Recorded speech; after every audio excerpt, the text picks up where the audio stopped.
In the beginning was the Word, and the Word was with God, and the Word was God. He was with God in the beginning. Through him all things were made. Without him nothing was made that has been made. In him was life, and that life was the light of all mankind. The light shines in the darkness, and the darkness has not overcome it. There was a man sent from God whose name was John. He came as a witness to testify concerning that light, so that through him all might believe. He himself was not the light. He came only as a witness to the light. The true light that gives light to everyone was coming into the world. He was in the world. 1 2 1 2. And though the world was made through him, the world 1 did 2 not 1 2. recognize him. He came to that which was his own. 1 2 1 But 2. his own did not receive him. Tag team 1 2 1 2. To those who believed in his name, he gave the right to become children of God. Children born not of natural descent, nor of human decision, or a husband's will. Hey, class is gonna start in 15 minutes. So go stretch your legs, go to the bathroom. We're gonna give it a little bit of time because Captain Zakar just ended. So we'll give it about 10 to 15 minutes. Shalom.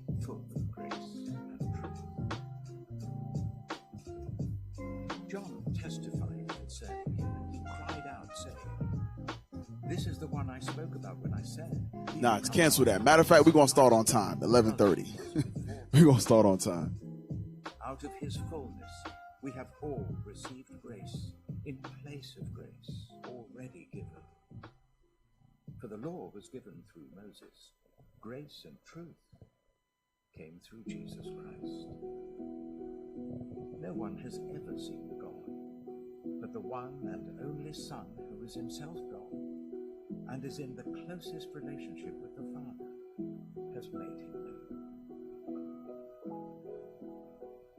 Now this was John's testimony when the Jewish leaders in Jerusalem sent priests and Levites to ask him who he was.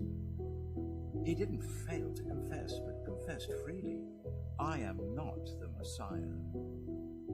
They asked him, "Then who are you? Are you Elijah?" He said, "I'm not." "Are you the prophet?" He answered, "No." Finally they said, "Who are you?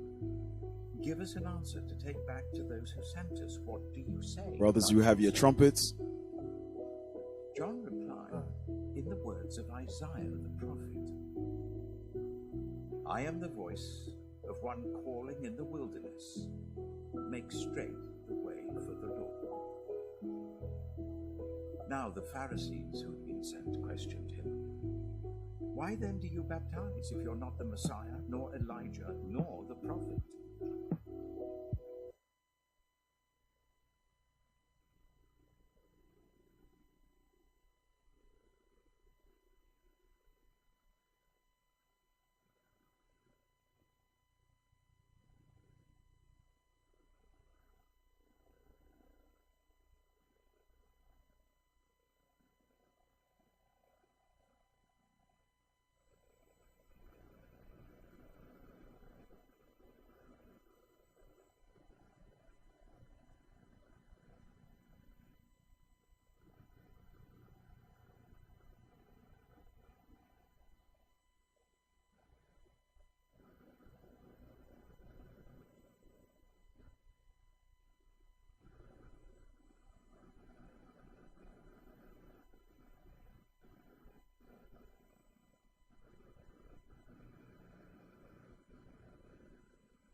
All right, brothers and sisters, we're going to rise and face Jerusalem. Send our prayers to the Lord, our God.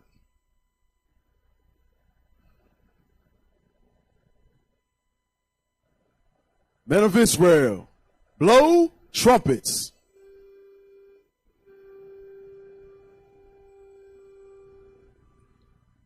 Trumpets down.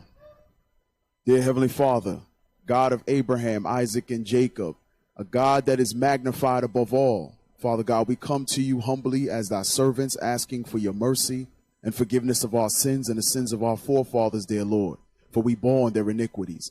Dear Lord, we ask you to cleanse us of all our unclean ways. The transgressions we've transgressed against thee, dear Lord, we ask for mercy and forgiveness, Father.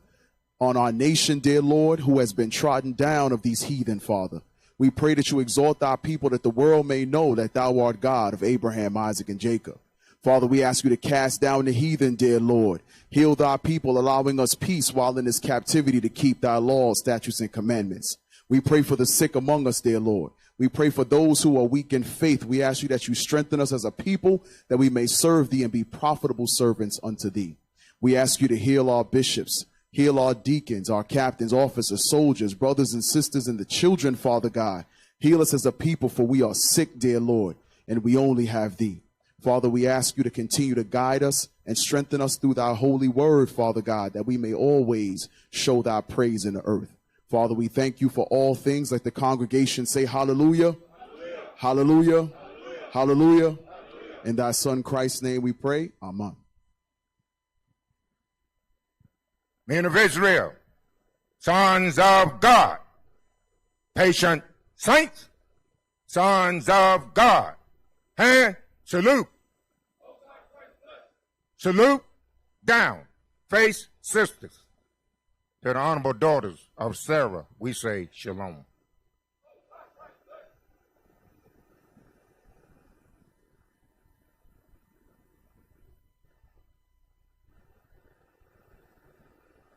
All right, all praises, all praises. Happy Sabbath to you all. I pray you all are well, man. Everybody all right? All right, all praises, all praises. Everybody all right? Hey, all praises, man. It's always good to be keeping the Sabbath with the saints of God. All praises.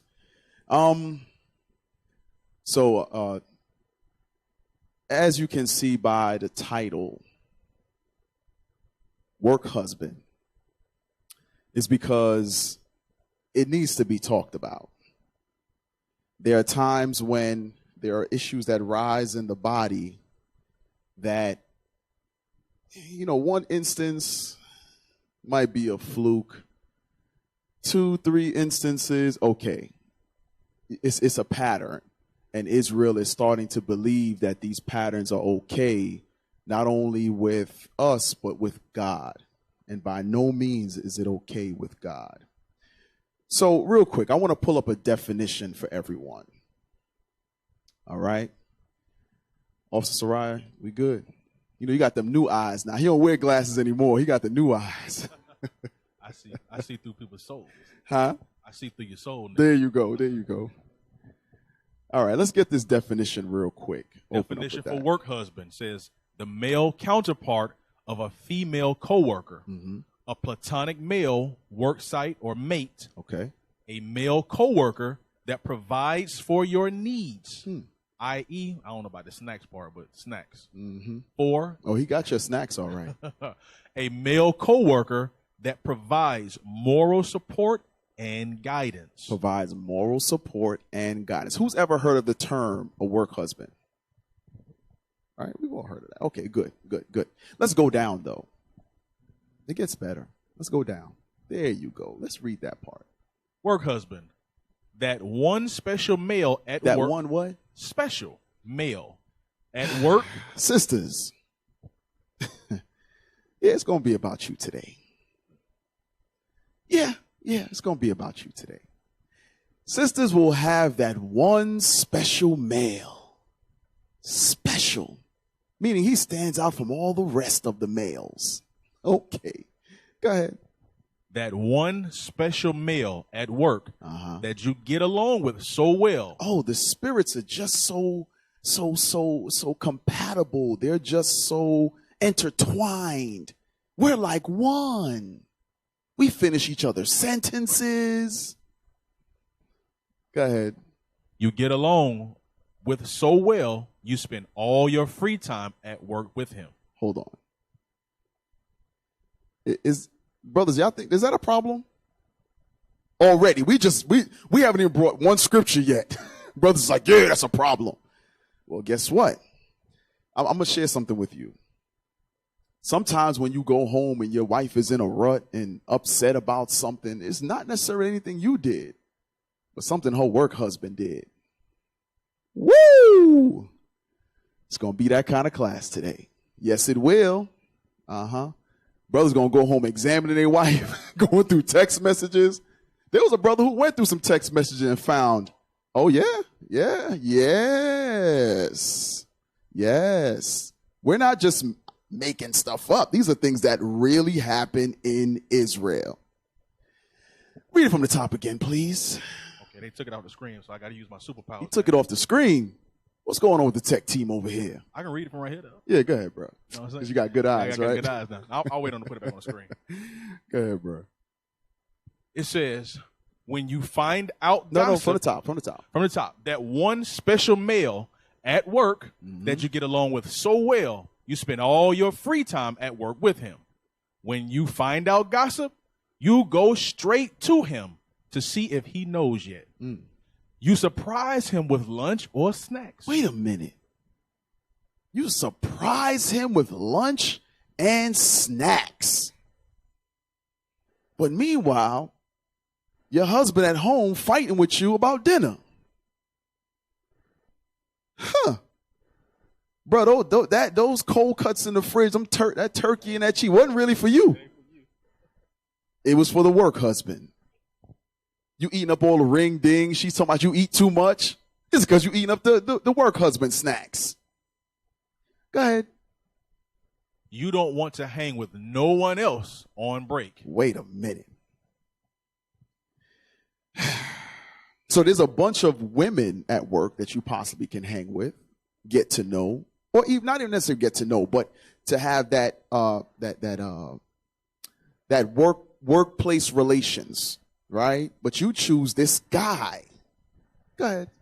Every conversation with him is great. But at home, you arguing with your husband. Let me tell you something. I remember Bishop Yawasop said it a long time ago. He said, your wife has a Lord, but it doesn't mean it's you. Sometimes her Lord is the white man. Sometimes the Lord is the work husband. Go ahead. I'm sorry, go back. Read that line again. All right. Every conversation with him is great.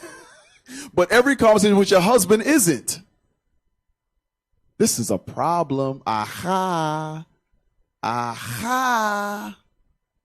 Go ahead. You can talk about anything to him, and he listens. Well, your husband say, hey, what's wrong? Nothing. Something is wrong here. Go ahead. You finish each other's sentences and make fun if you're coworkers together. Everyone else thinks it's sexual, and you don't understand why, because you don't see it that way. Wait, okay, so now everyone else at the job thinks you guys have something going on. What is your husband to think when he finds out about your work husband? Huh? Something is going on. Huh. So everybody understand the definition of a work husband? Anybody confused? Okay. Let's open up with Tobit chapter 2.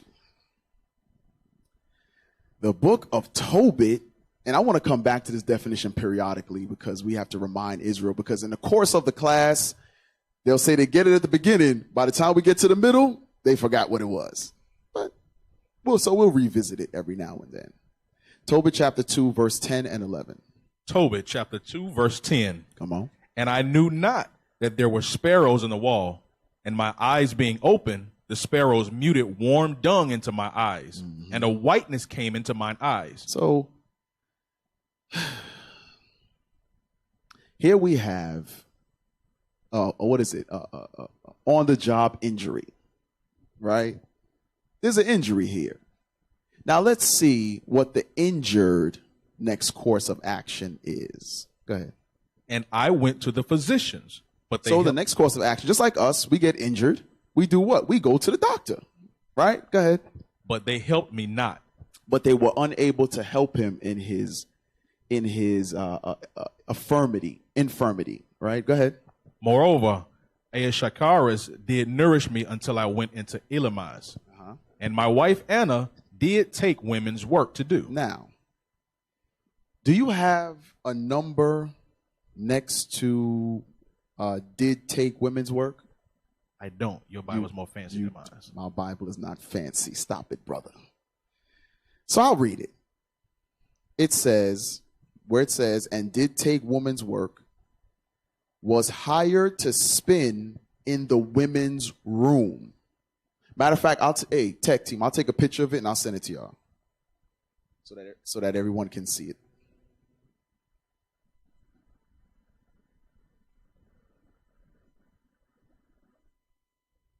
Josiah, is it coming to you? Okay. Real quick, just so y'all can all see.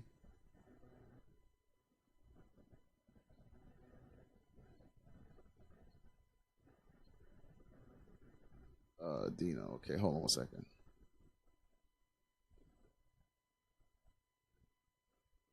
Okay. Sent. Just so everyone can see.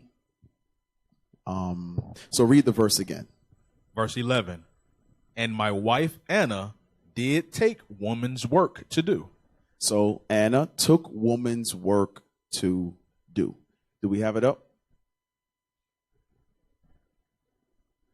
And my wife Anna did take women's work to do. Because what is the topic at hand? Work husband, right? So here's a sister who had to take on women's work. But it gives you a great detail of what the woman's work entails. Come on, tech team.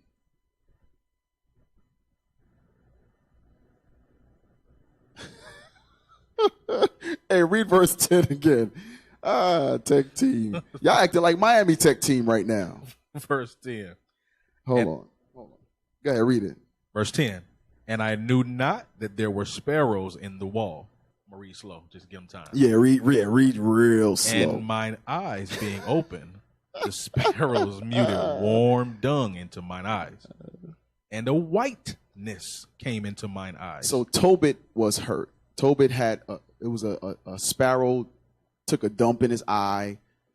He was unable to see, right? Go ahead. And I went to the physicians, but they helped me not. Moreover, Aeshakaris did nourish me until I went into Elamaz. And my wife Anna did take woman's work to do. Now, here's the thing. Women, when we read about sisters being employed in the scriptures, they had a mindset, or they knew the mission at hand, right? They knew the mission at hand. The mission was to do what? Help the household. That's the mission for women taking on women's work, right? We good? Come on, tech team. Come on. I'm going to read what it says. So it says, when she did take woman's work, she was hired to spin in the women's rooms. So now, real quick, put up those pictures, Zakai. Forget the, there you go. Okay. So now, here we have some imagery. Now, don't mind them that they're Edomites, but the workforce would have men and women separated up until the feminist movement, right? The feminist movement was when women started to fight for equal rights and employment opportunities in the workforce. So the early 1900s, in that time and before, when women worked, they were sectioned off. All the women together, all the men together, right? Go to the next picture. So this is like a telephone switchboard operators from the 1920s, right? Here we have seamstress working on clothing, things of that nature. Now you see a bunch of sodomite men, all of that in these type of settings. But at one point, all the women worked together, all the men worked together. Make sense? Right? So that we didn't have, sorry, let's go. So that we didn't have the confusion that we have today with terminologies like work husband or work wife or work spouse. Those things really didn't exist because the work setting was just like this, right? So you see the telephone switchboard, the sewing, so on and so forth. Let me have Matthew 24:41. Matthew chapter 24 and verse 41. Matthew chapter, you said 21 and 41. 24 verse 41. 24 verse 41 says, 2 women shall be grinding at the mill. So 2 women grinding at the mill, meaning the grinding process is the wheat berries from the wheat had to be ground into powder. So wheat berries are like little seeds. They're like really small seeds that when you grind them, they turn, and you have to grind them to the powder form. That's what makes flour. The all-purpose flour we have is the bleached version of that, because wheat is naturally like a beige, brownish color. So flour is supposed to be a beige, brownish color. Bleached flour turns it white, but that's where it comes from. It's from wheat berries. One of the sources is wheat berry. Oh, the tech team got it now. 2 hours later.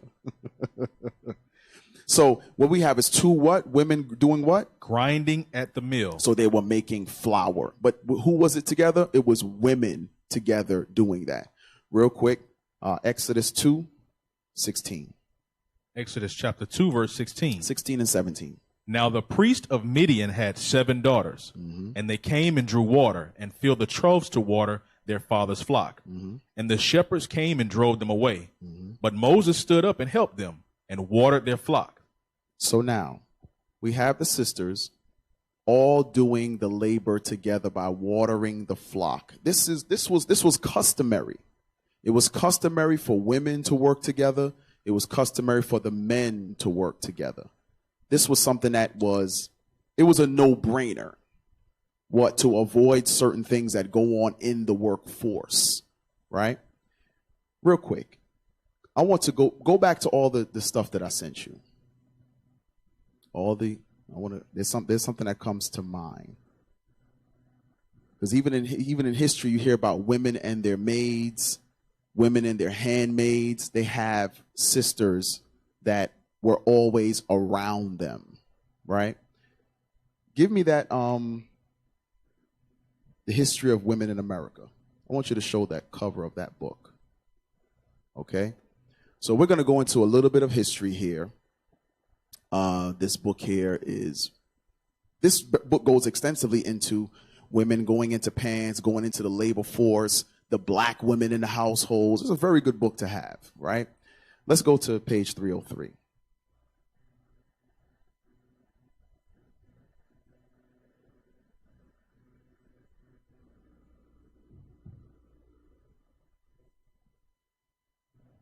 Okay, the one at the back, right there. There it is. Let's zoom in a little bit. You see where that first highlight is, Soraya? Of course. Read that. Read that paragraph. One of the most profound changes for working women was the feminization of office work. So office work prior to the feminist movement was men were doing it. Men were doing office work. But when the feminist movement came in, they started to change that demographic, change that workforce from men to women. Go ahead.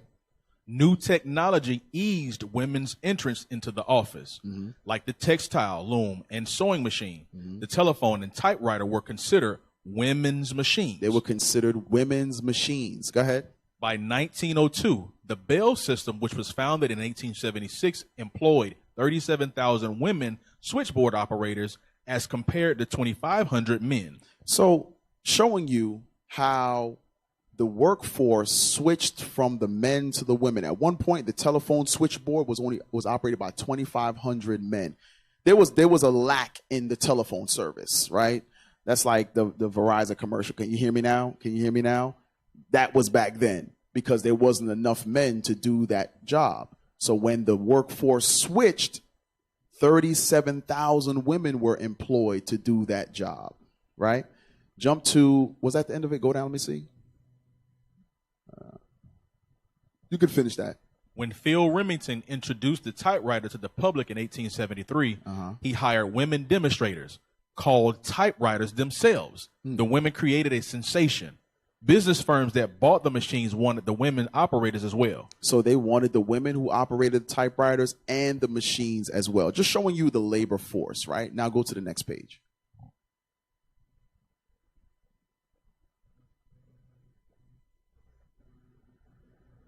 Let's go to the next page.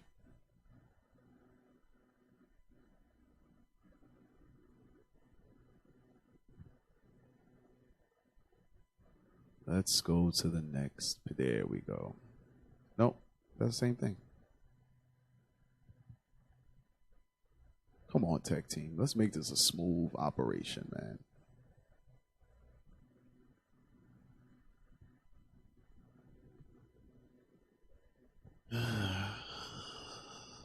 Somebody play the Jeopardy music. No, that's a different book. Thank you. Thank you. There it is, Sarai. You gonna read? Okay, that's good. So now, same book, one page over. Let's read that. Okay, it says the red. Women worked for men, but not with them. Read that again. Women worked for men, but not with them. So I didn't just make that up. That was actually the labor force. The labor force was women. The men would employ women. The women would not actually work with the men. So the idea of work husbands, things of that nature, didn't exist, right? So we read about it in the scripturally, the women work together. Historically, the women work together, right? Go ahead, read. Secretarial pools, receptions, and switchboard areas, billing and credit departments were all filled with women. Male executives were usually out of sight. Okay, we can stop right there. Male executives were usually out of sight. That was customary. Everybody understand that? Same thing when it comes to scripturally. The women worked together. The shepherd, and when you read in Exodus, the shepherds came and ran those women off. The shepherds worked together, which were men. Make sense? Okay. Let's go back to Tobit. Chapter 2 and 11. Tobit chapter 2, verse 11. And my wife Anna did take woman's work to do. And so now we now put up that picture that you found 2 hours later. My wife Anna did find women's work to do. It was just on the screen. Thank you. Okay. So there's a commentary section on the right side. Number 4. You see, and my wife Anna did take women's work to do. You can see the number 4 above did. When you look at number 4 in the commentary to the right, or was hired to spin in the women's room, the room where the women work together. So scripturally, sisters were separated from the men. The men were separated from them. Simple. Continue to read. Verse 12. Verse 12. And when she had sent them home to the owners, they paid her wages and gave her also besides a kid. And when it was in my house and began to cry, I said unto her, from whence is this kid? Is it not stolen? Render it to the owners, for it is not lawful to eat anything that is stolen. But she replied upon me, it was given for a gift more than the wages. So now, here is a sister who went to take women's work to do what? Help her household, right? The bonus that she got, she didn't stash it. You know how they always say women got a little stash? She didn't stash it. Even because here's the thing, that is a Babylonian mindset that I have to hide things from my husband. That's what Babylon taught you, sisters. This is what you don't understand. There has to be a deprogramming that happens with the women today in this truth. Babylon taught you that. Is your husband a crackhead? Is he a damn thief? Why would that information not be made known to him? Why? It's because you don't think he's a son of God. You don't think he's a man of God. You don't think he's a prophet. You think he's a nigger. And that nigger's going to do something with your money, just like niggas in the world do something with your money. Huh. Read. Howbeit, I did not believe her, but bade her render it to the owners. He said, wait a minute, I didn't believe her. Why? Because some sisters are the daughters of Eve. Huh? What did I say? Huh? Yes. A lot of times sisters want to consider themselves the daughters of Sarah, but many of you are the daughters of Eve. You want the same level playing field with your Lord. He's your Lord for a reason. Everybody understand that? Sisters, it's all right. You can blink twice if you get it. He's your Lord. And being a Lord, you have lordship over something. So read that line one more time for me. Howbeit, I did not believe her. He did not believe her because getting such a prized gift above your wages wasn't normal. Today, sisters get bonuses all the time, especially around this wicked time of year. They get bonuses. What they do? Put in their little bank account. Don't tell their husband nothing. It's for a rainy day. I'm saving it for this. I'm doing it for that. It's always an excuse.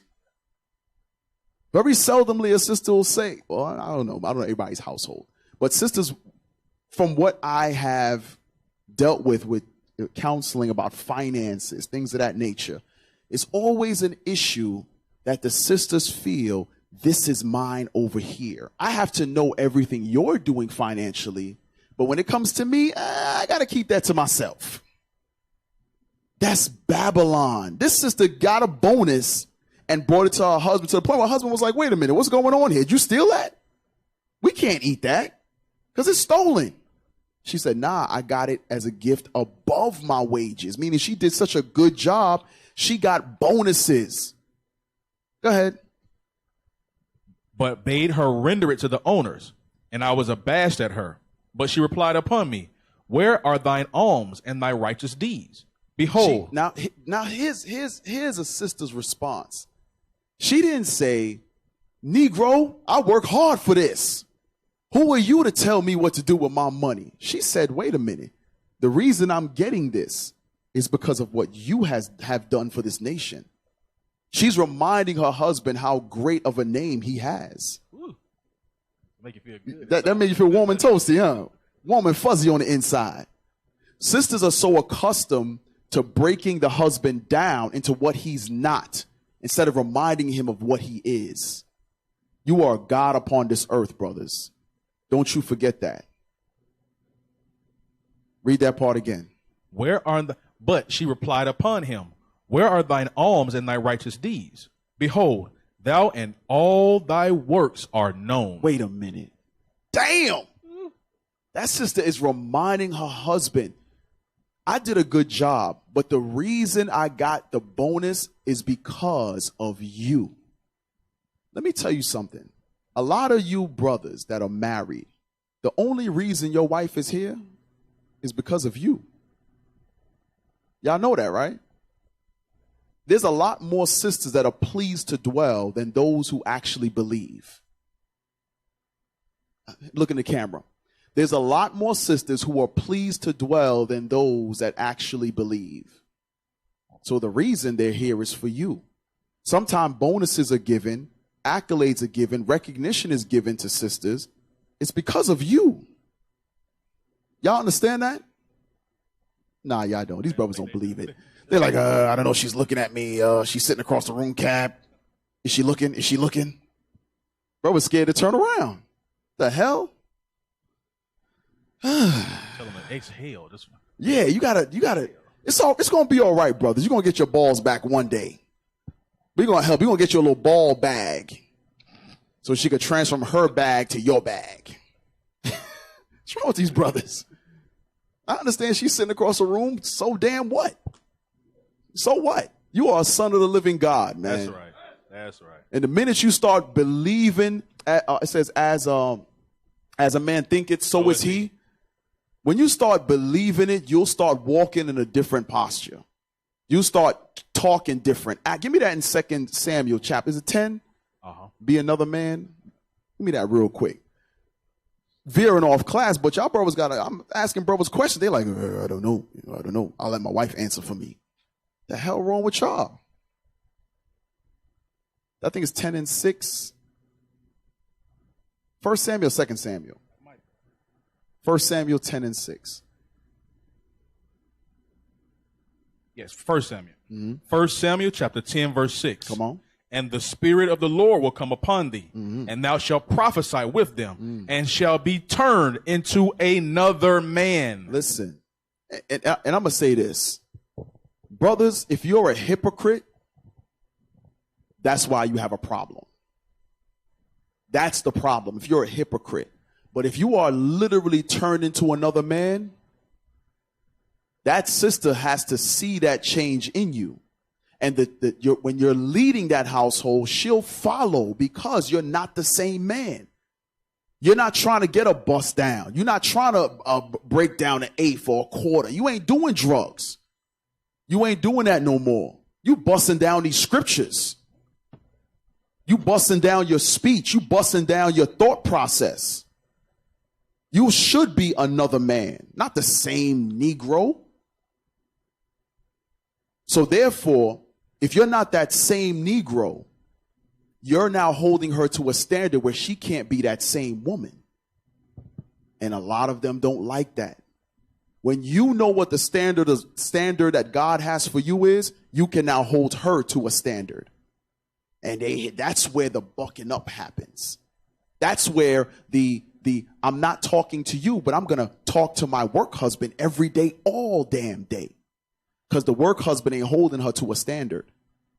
You are. Sisters, y'all better be ready to stand up and meet that standard. Or better yet, like Anna, surpass that standard.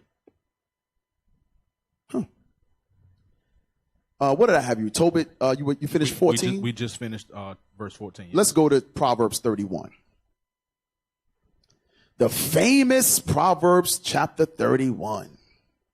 I see it on sisters' t-shirts. They got it on their bags. Woo!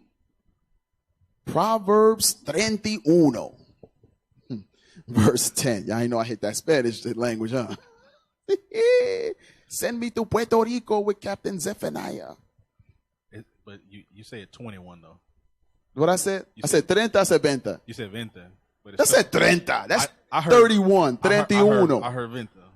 See? Judah. Proverbs chapter 31, verse 1. Verse 10. Verse 10. Who can find a virtuous woman? Come on. For her price is far above rubies. Now, that virtuous means of high moral standards. High moral standards. Meaning a virtuous woman would not allow certain things to happen.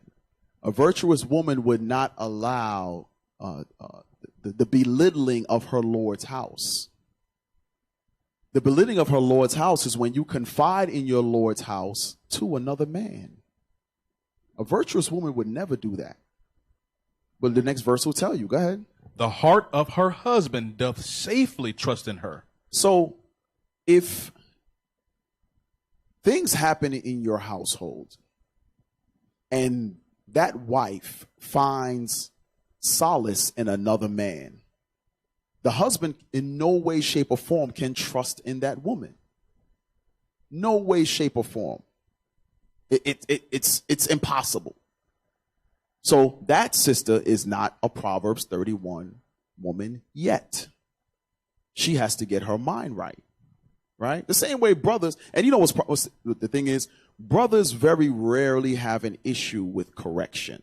I wouldn't say rarely, but oftentimes they don't. They'll take the correction. They'll acknowledge their mistakes. They'll acknowledge their lapse of judgment, whatever the case may be. But two things that sisters have an issue with. That's accountability and correction. Brothers, can I get a witness? Wow. y'all getting brave now, huh? Brother, yeah, that's right. That's the issue. So, sisters, here's the thing. You keep hearing that from your husband, from the men who are teaching you, guiding you. You keep hearing it, but how many of you are actually working to fix the problem? Accountability and or correction. Who's really working on that? But brothers will listen. Hey, bro, you doing this wrong, that wrong. Hey, fix this, fix that. Yes, sir. Brothers come back a couple weeks later. Yeah, I've been working on that thing. I'm getting better at it. Yada, yada, yada. And not saying brothers are perfect. No, by no means of the term. No, not at all. But brothers are more inclined to accept a level of accountability. And I say a level because, sometimes brothers are deceitful too. They'll tell you one thing, last week a brother said, yeah, I slept with 2 sisters. Bruh. But you're spending months at a time in a third world country. Bro, you've been knocking them things down in that third world country. You damn liar, you. So yes, he acknowledged he's in the midst of adultery. But the level is, I'm positive there's more than just the 2 that he admitted to. You see the point? Not saying it's any one is better than the other, but at least in brothers, there's a level of accountability. And we'll get to that accountability with sisters in a second. Keep reading. Verse 11, the heart of her husband doth safely trust in her, so that he shall have no need of spoil.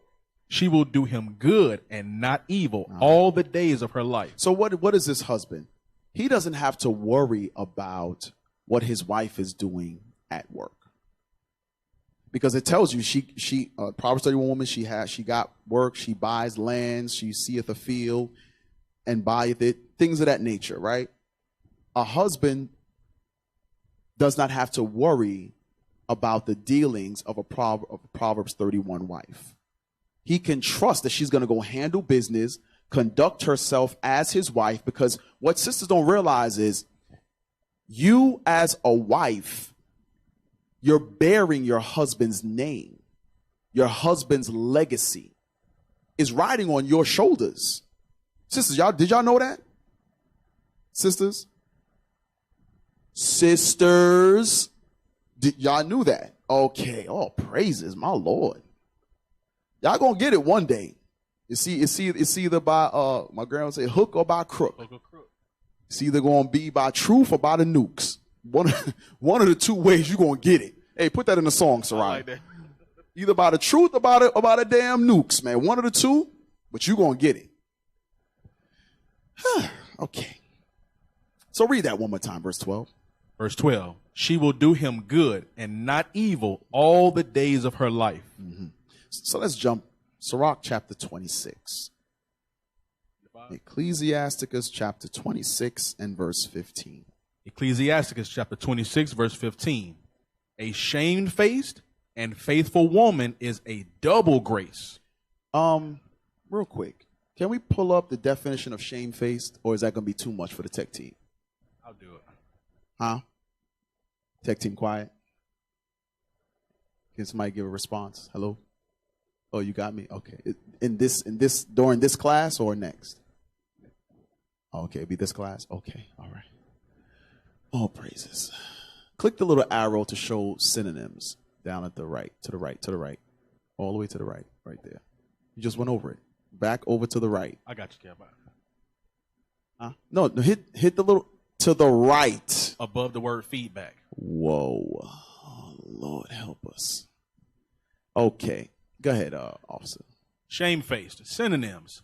Ashamed, abashed, sheepish, guilty, conscience-stricken, guilt-ridden, contrite, sorry, remorseful, repentant, penitent, hand-dog, regretful, rueful, apologetic, embarrassed, mortified, red-faced, what does that say? How you say that?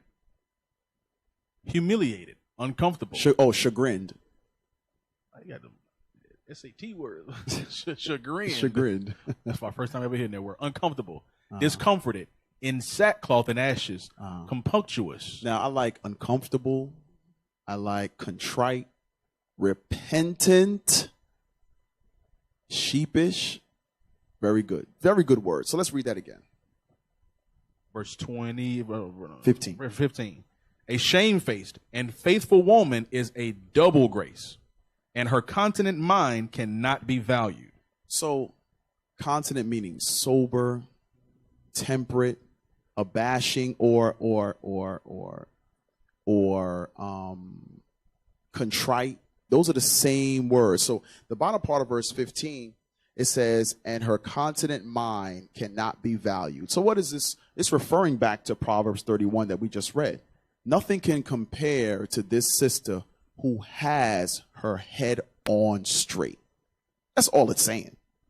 This sister has her head on straight.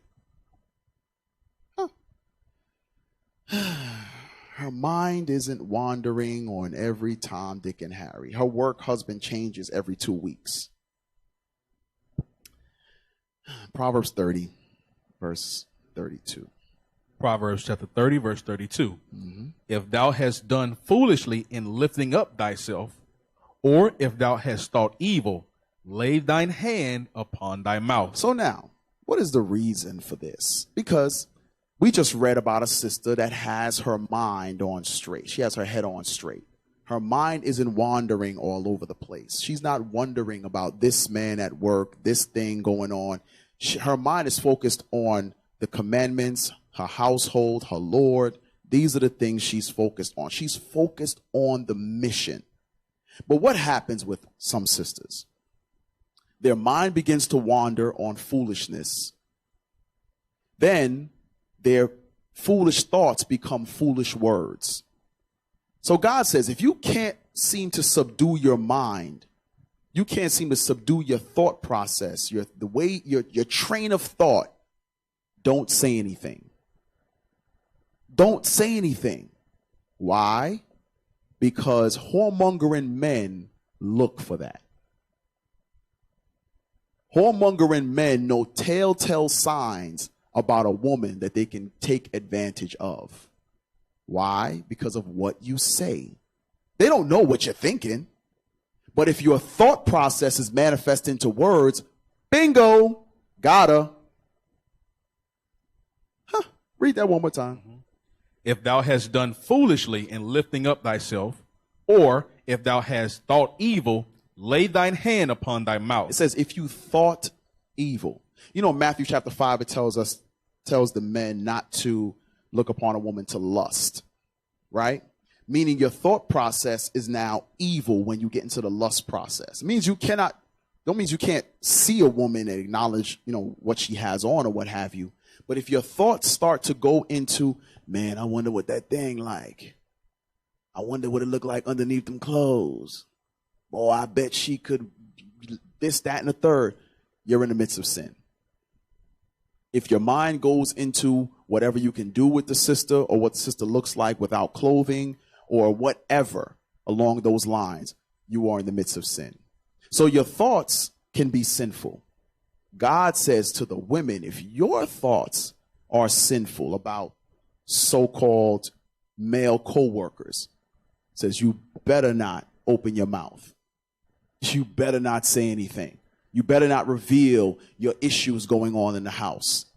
Because we all, cut the room in half. We men, right? When that whoremongering spirit is on us men, talking about back in the day, right? Don't you look for certain things for a woman to say? And in your mind, you like, gotta. Is that right, brothers? It's okay. Don't worry. She looking, but you all right. It's the truth. You look for you say certain things to trigger certain responses. And if she say the response that you're looking for, it's a wrap. You texting your homeboy, yo, bro, I'm about to get me one. And sisters haven't figured that out yet. So they go to work. They divulge all of their issues going on at home. Meanwhile, this brother, the work husband, is acting like he's so caring. Oh, he has the biggest heart. His heart is so big. He listens.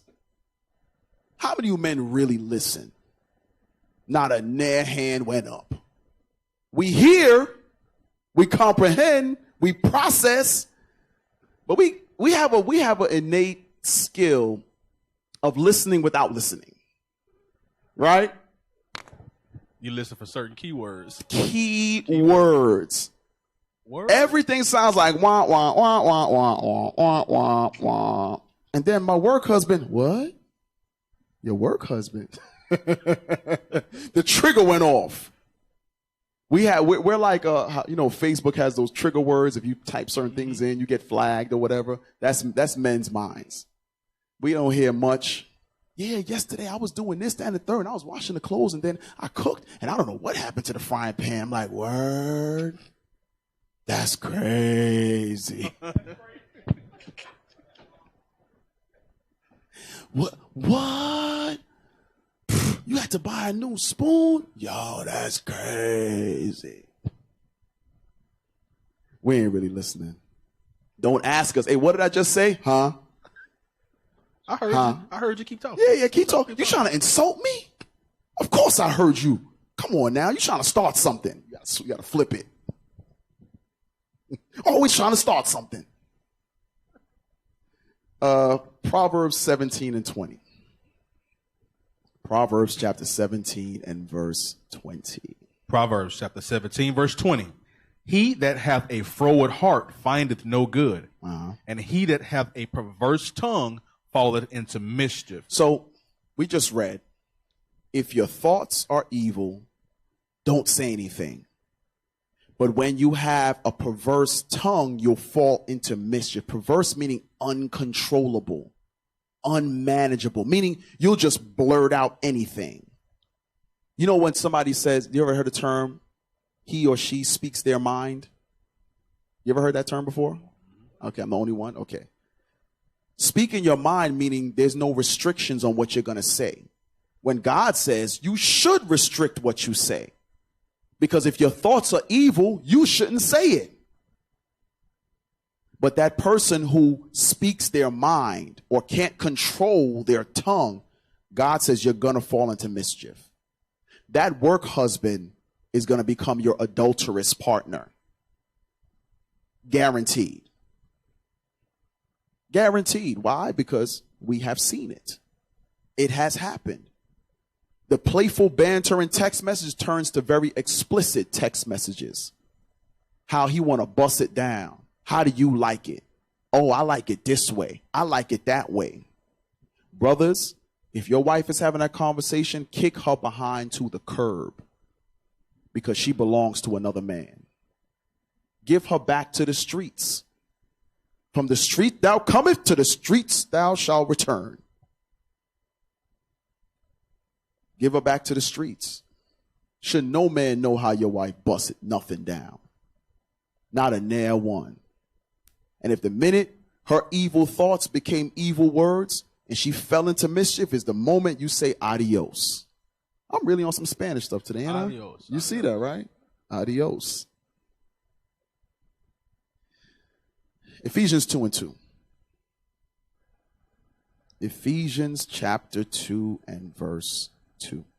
Ephesians chapter 2, verse 2. Excuse me. Because remember, what are we talking about? That perverse tongue means disobedient, uncontrollable, right? Unmanageable. So let's see, read. Ephesians chapter 2, verse 2. Wherein in time past ye walked according to the course of this world, according to the prince of the power of the air, which is Satan. The spirit that now worketh in the children of disobedience. It says the spirit that works in the children of disobedience. So for sisters that can't manage their tongue, it's uncontrollable. They say whatever they want to these different men at work, whether it be inappropriate, whether it be sexual content. God says, when you're a child of disobedience, you got the devil on you. Literally. That's who's working you. It's not the Most High. How you got fringes on talking to a man at work about how you want him to bust it down? Are you kidding me? You might as well cut that skirt and turn it into a Beyonce dress while in the break room. It makes no sense. Satan is working in that woman. Disobedience of God's laws, meaning being subject to your own husband, the devil is working in you. Read it again. Wherein in time past ye walk according to the course of this world, according to the prince of the power of the air. Now it says in times past. Why? Because we were off into idolatry. We were acting as Gentiles, so on and so forth. So we did those things. But even today, we're still doing these things, right? Go ahead. The spirit that now worketh in the children of disobedience, among whom also we all had our conversations in time past in the lust of our flesh. Wait a minute. Our conversations in the lust of our flesh. Isn't that what the topic is right now? So when your conversations are lustful, when your conversations are encompassed with inappropriate speech, you have the devil on you. Sisters, y'all understand that? Should be no work husbands. Am I right, Officer Benjamin? No damn work husband. What the hell is that? He said, hell nah. That's why I like dealing with the older brothers, man. Young brothers were scared earlier. They said, oh, no. Yeah, my wife, she. Older brothers say, hell nah. I go home, flip some tables. Be some furniture moving up in here. Officer Benjamin crazy. Don't go home and beat up Sister Poole, bro. Don't do it. She ain't do nothing, man. She ain't do nothing. Oh, man. Like, Pooh, I told you I like my Kool-Aid with extra sugar. Don't do it, bro. Hey, read verse 3 again. Among whom also we all had our conversations in time past in the lust of our flesh, fulfilling the desires of the flesh. Wait. Stop right here. No matter of fact, let's keep reading. Fulfilling the desires of the flesh and of the mind. So the desires of the flesh and of the mind. There are times when there's a communication break in the household between husband and wife. There's a break in communication. Sisters have a mind to confide in another man, co-worker that you see every day, right? And what ends up happening is you start to draw an affinity towards that man instead of fixing the problems at home. Why? Because that work husband gives you a sense of relief, give you a sense of release, because you're telling the problems to him. We read it earlier. He listens, so on and so forth. So you're like, I got it off my chest. I feel better. But you didn't get it off your chest with who you're supposed to. It's supposed to be to your husband, not another man. So, did you finish that? The last part says, and were by nature the children of wrath, even as others. So it says, by nature, you were children of wrath, worthy of God's wrath. So what we have here, someone who has a lust of the mind to fulfill. Because guess what? It doesn't, so give me that in Mark 7:21. It doesn't start in the body, okay? Any infidelities, adulteries does not start in the body. It starts somewhere. Let's see where it starts. Mark chapter 7, verse 21. Come on. For from within, out of the heart of men, proceed evil thoughts. So evil thoughts. Remember what we read earlier in Proverbs. If you have evil thoughts, don't say anything. Don't speak. Don't talk don't say what's on your mind, because your thoughts are evil.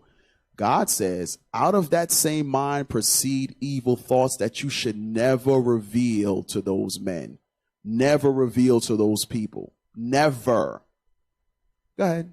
Adulteries, fornication. Like for instance, you at work, he got some big ass feet. Now, your sister, your thought is going somewhere it shouldn't go, right? Should you walk up to that man and say, you got some big ass feet? Should you do that? No, because your thoughts already going to an evil place. Because what do sisters attach the big feet to? Huh? Aren't y'all scared to say it? Yes, the rod, the wood, so on and so forth. Yes. So as all you men know that, you don't think that brother knows that? What's his response going to be? Yeah, I got something else that's big too. You see the point? So those things, those conversations should never, ever, ever be had. Otherwise, you're going to be a statistic. What is that? Another unwed sister. Because the brother should no way, shape, or form be putting up with that. Y'all all understand that? I'm trying to help y'all marriages. That's all we can do. We can only give you the scriptures. It's up to you if you're going to use them or not. Numbers chapter 5, verse 22. And then I want that article, the other article. Numbers chapter 5, verse 22. Come on. And this water that causes the curse. No, 5 and 6. I'm sorry. Numbers chapter 5, verse 6. Come on. Speak unto the children of Israel, when a man or woman shall commit any sin that men commit, to do a trespass against the Lord, and that person be guilty, then they shall confess their sin which they have done, and he shall recompense his trespass with the principal thereof, and add unto it the 5th part thereof, and giveth it unto him against whom he hath trespassed. Jump to verse 11. Verse 11. Yeah, that's what I wanted, verse 11. And the Lord spake unto Moses, saying, Speak unto the children of Israel, and say unto them, If any man's wife go aside, and commit a trespass against him, and a man like with her carnally, and it be hid from the eyes of her husband, and be kept closed, and she be defiled, and there be no witness against her, neither she be taken with the manner, and the spirit of jealousy come upon him. The what? The spirit of jealousy come upon him. Now, brothers, you just know. You know when your wife's mind belongs to another man. You know. When that wrestling, fighting, it's an all-out war to keep the commandments of God. It's an all-out war for her to be in subject unto you. Her mind belongs to another man. And guess what happens? That spirit of jealousy will come upon you. A lot of times your issue, yes, is into her submitting, but it's a jealous spirit that's on you. Because oftentimes that work husband is the white man. It is. So there is a spirit of jealousy that comes on us today because she does everything Esau says and nothing you say. Huh? Read that verse again. Verse 14. And the spirit of jealousy come upon him, and he be jealous of his wife, and she be defiled. Or if the spirit of jealousy come upon him, and he be jealous of his wife, and she be not defiled. So it says the spirit of jealousy comes upon the brother, the husband, if she actually did have sex with somebody else, or even if she didn't. But what does he know? Another man has influenced his wife. Y'all understand that? Whether sex is involved or not. Because we read the definition earlier. It says that all the co-workers think they're having sex. But she said, the article says they don't understand why. Because they don't see it like that. What does all the other co-workers know? Them being in the world know there's a spiritual attachment even prior to sex. Y'all understand that? There's an attachment that can be made between a man and a woman prior to sex happening. Sex completes the process. Because what happens? Let me give you an example. Let's say you're proving a brother. Brothers, you're proving a sister, right? The longer you prove is the more she's turning her mind to your mind. Make sense? So there is a spiritual attachment that's happening prior to y'all getting betrothed or laying together. The laying together process makes it complete. But all of us follow somebody. All of our spirits are being led by something. We just read the children of disobedience. Who's leading them? Wait a minute. So there's a process of you being led, but you just have to decide by who. Sisters should be led by their husbands. That's who leads you. Who's leading the men? And who's teaching you Christ? Thank you. Thank you. The bishops, the deacons, that's your leaders on the earth. So as you follow what the leaders are doing in the spirit of Christ, your wives should be following you, not following no damn work husband, bringing him all kind of snacks. I bet that ain't the only snack she want to bring.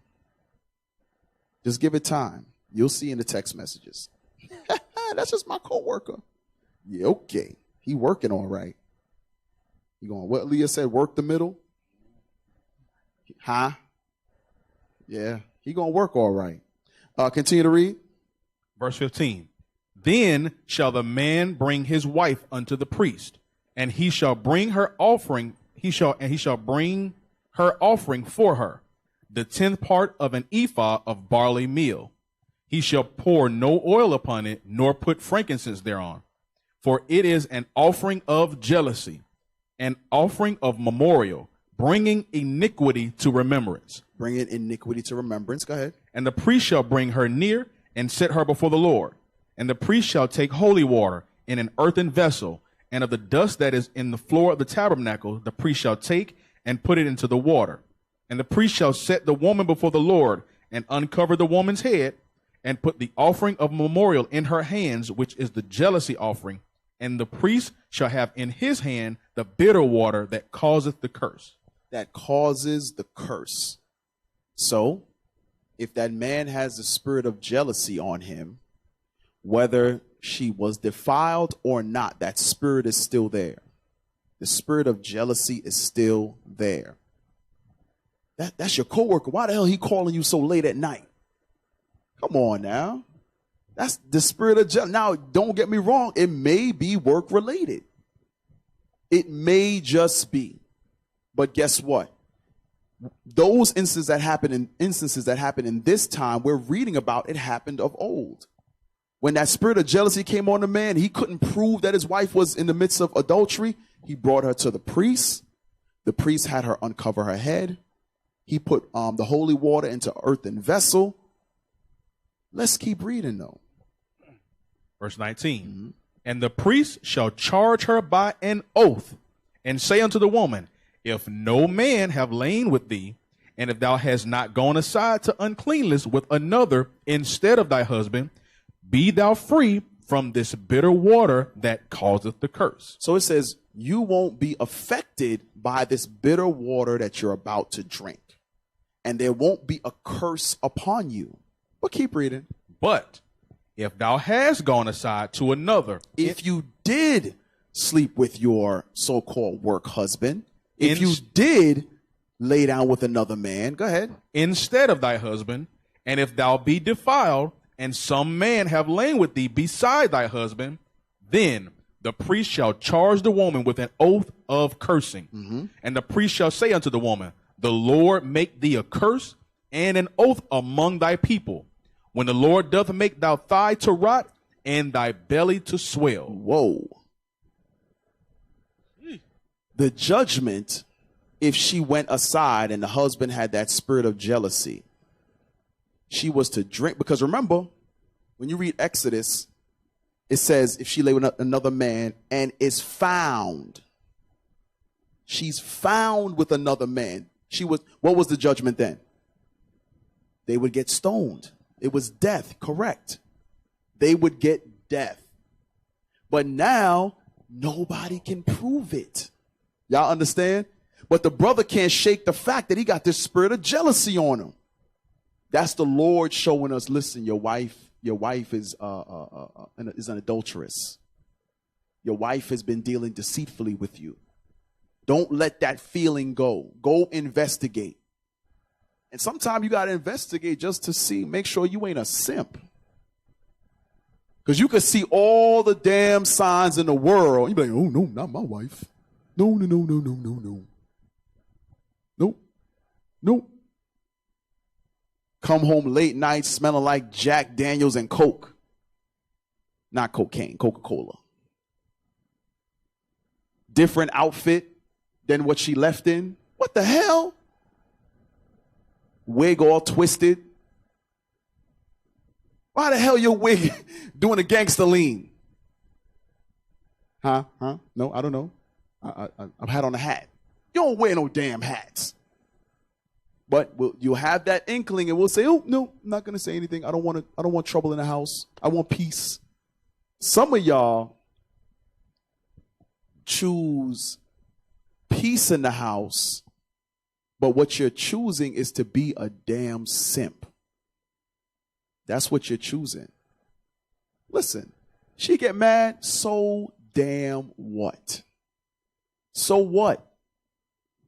Now, I ain't saying to go be a lion in the house, but I'll be damned if you are choosing a little peace and quiet over the obvious. You realize that you going into a woman that's defiled, you too are defiled. So you're dealing with your own salvation at that point, meaning you don't give a damn about your salvation. You don't care.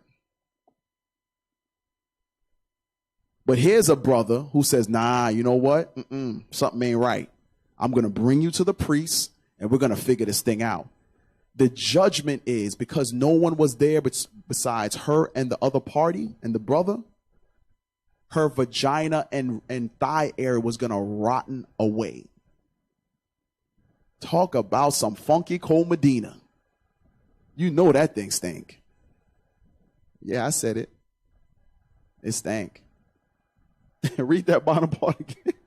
The Lord doth make thy thigh to rot and thy belly swell. So the belly was going to swell or become bloated from that bitter water. Her thigh and vagina area was going to rotten away, meaning no man would ever go back into that thing. Y'all understand how severe it is? It's not a game, bro. When you get those inclinations, when you know your salvation is now on the line. This brother said, nah, I'm not risking. I'm going to find out. I want to know. Instead of, man, she made me some good, she made me a good cheeseburger yesterday. You know, I'm getting burgers on a regular now. Burgers on a regular. Brother ain't had a good meal. She making you damn White Castle burgers. To hell with that. Go ahead. Verse 22. Brothers be happy with White Castle burgers. The hell is this? And this water that causeth the curse shall go into thy bowels to make thy belly swell and thy thigh to rot. And the woman shall say, Amen, amen. The woman had to agree to it. She had to agree to it. Because guess what? If she said, I'm not doing that, what is she? She's guilty. She's guilty. So, you know, one of them things, it goes to show a level of disbelief as well. For the woman who knew she laid with somebody else to still go forward and drink that bitter water, knowing you did it, meaning you don't believe in God. No. You don't believe in God. Then when your insides rotten out, it's evident to everybody. Now you're an outcast. You can't come back in the city. You're cast out. let's pull up this article right here. Because it starts as a playful banter, bringing each other snacks, but then it turns into what we're reading. Read the title. The Psychology of Workplace Affairs and Why So Many People Have Them. Huh? Why what? So many people have them. Wait a minute. The Psychology of Workplace Affairs. Let's go down. Go down, down, down, down, down. Hold on. Right there where it says affairs. Start there. Affairs are not, I can see it. Can you move the He cursor? got good eyes, man. Yeah, you can You move don't the need cursor. no highlights. Affairs are not always about sex. What? Wait, hold on. Hold on a second. Hold on a second. So remember we just read about the spirit of jealousy? It's if she's been defiled or not. Affairs are not always about sex. When your mind is attached to another man's mind, you are in the midst of adultery. Period. Go ahead. Although physical intimacy can be a huge driver. Because you have to be physically attracted to the person, right? But go ahead. Psychotherapist Lucy Bresford tells HuffPost UK, affairs are more about creating a version of yourself that is more appealing, more alive than the version that shows up or gets to show up in the primary relationship. Hold on.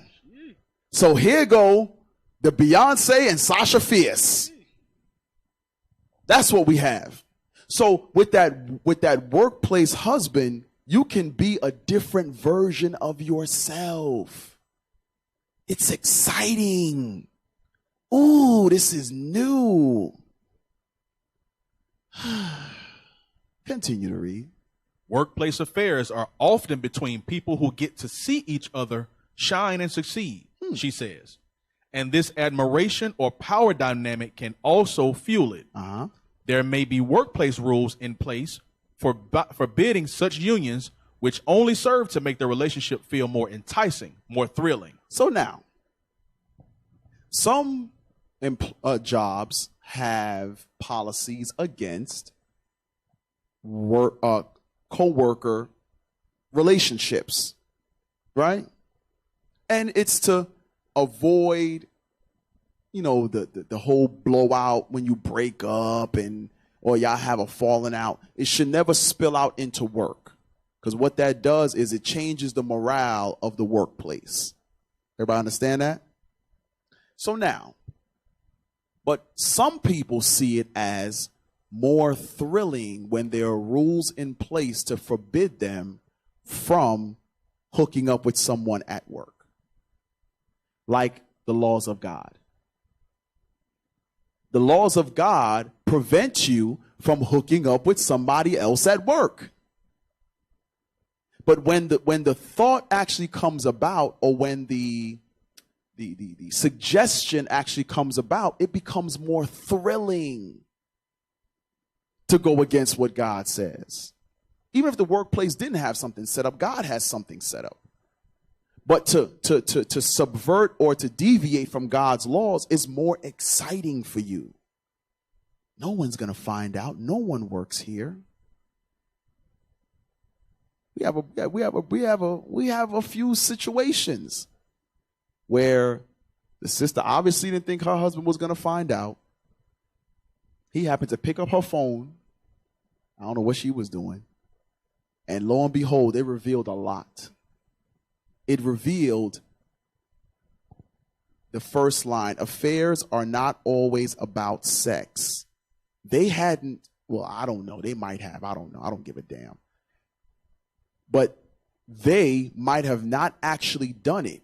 But the conversations in the text messages, they done did it a million times in their mind. Talking about stuff she don't do to her husband. It's up to you, brothers, to not be simps, man. If she's attached to another man spiritually, let her go with him. Let her, hey, go ahead. Hey, bruh, I text him, hey, this is her husband. Come get her ish. Because she about to be homeless. That's it. I'm going to share something with you, brothers. Some of you may or may not know. There are a ton of single sisters in this truth. Those who are not going to fight with you to keep God's laws. Those who are not going to look at you as a nigger. But brothers be hanging on to these sisters that look at them like niggers. That watch you sleep because they hate your behind so much. And you sit here and put up with that. You got to sleep with one eye open. Always got bags under your eyes because you can't sleep. What the hell? Nah, man. Nah. No. God called you to peace. And if you don't have that peace after all the immense efforts you've made, everything you've done, the counsels you got a decision to make.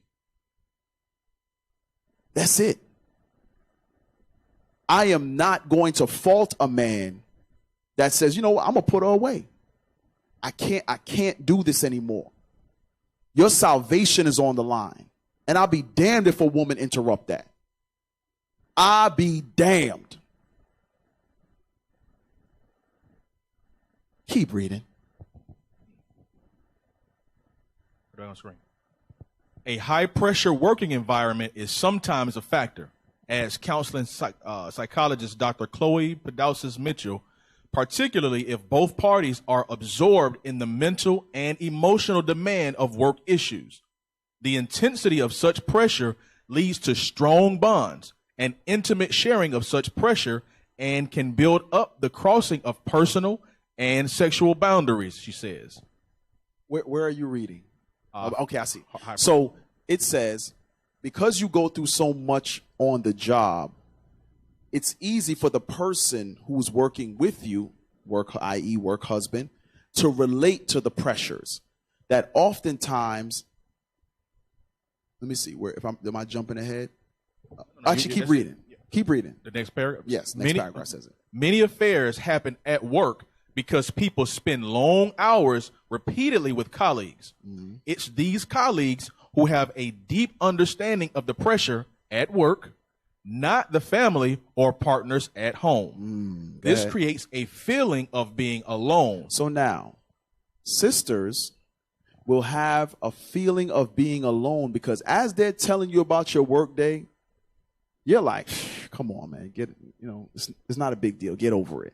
This is what men do. Men is like, listen, we gotta do what we gotta do. This is how men think. Men are not the type I've told my wife in times past, listen, don't complain to me about work. I don't want to hear it because I'm personally not big on complaining because I know what the Lord did to our people in the wilderness for complaining. You pray for a job, Most High give you a job, now you complain about the job. You out your damn mind. Most High provided for you, why are you complaining about it? So when she does that, I get on her, listen, I don't want to hear no complaining. That's how men think. We got to get the job done. We got to get this done. This got to be done. This bill got to be paid. We're just trying to figure out the solution. Right? That's right. But sisters will, I feel alone because he doesn't understand what I go through at work. So I'm going to confide in the person who is going through the stresses with me at work. Keep reading. This creates a feeling of being alone and feeling depleted mentally, and emotionally. So now, when I mentioned earlier, sometimes you have that issue in the house. It ain't really with you. Well, the issue with you is you don't want to hear and sorrow with her over her work situation. No, what are you going to do about it? What's the next course of action? Am I right, Soraya? Find another job. That's it. Problem solved. That's it. Either you deal with the problem or you move on from the problem. It's just that simple. Go ahead. The desire to connect and release the stress and tension becomes too overwhelming. So the desire to connect and release the stress and tension becomes overwhelming. So they have this level of buildup over time, you just tell them, listen, just fix it. Find another job, whatever the case may be. It gets built up to the point where the coworker becomes their new person to confide in. And because they understand, they listen, he has a good heart, it begins workroom or workforce affairs. Go down. Was that it? Go down. Go ahead. A workplace affair can be a sign of problems at home, too, says D. Holmes, a relationship counselor with Relate. But this isn't always the case. People have affairs for numerous reasons, she says. It can be a pattern for some. You can be just a whoremonger, as it stops them fully committing to one relationship. It can be a sign a relationship is failing. So someone is drawn into intimacy with someone else. But for many people, they suddenly find themselves in a situation where the draw of someone else is too strong to resist, despite the fact that they're in a happy, fulfilled relationship already. Stop it. Stop. Stop. Stop. Read that last line again, please. They suddenly find. They suddenly find themselves in a situation where the draw of someone else is too strong to resist, despite the fact that they're in a happy, fulfilled relationship already. Whew. So, workforce, workroom, workplace affairs happen even if you're in a good marriage. I want y'all to really, really wrap your minds around that. They find because, and you know what I see too? A lot of sisters find being wives of Israelite men difficult. Because as I mentioned earlier, you're being held to a standard. The man is not giving water any passage. It's not happening. No, this is not happening here. Cut it out. Stop this. Don't do that. Correction comes. Accountability has to be had. But in the workplace, he's only seeing you 8 hours for the day. And out of the 8 hours, maybe an hour, the free time you spend on breaks, lunch breaks, whatever the case may be. You don't really know the person. So now what happens is the draw to that person, because they're revealing a certain level of themselves or a certain side of themselves, you feel that the urge is too strong to resist. You start to feel like the grass is greener on the other side. But it's not, because he may be the top part. Some people, this is what they do. They just have work relationships. That's it. There's no real level of commitment. I see you while we're at work. After that, I don't see you anymore. Nah, we're not really hanging out unless we're meeting at a hotel or something.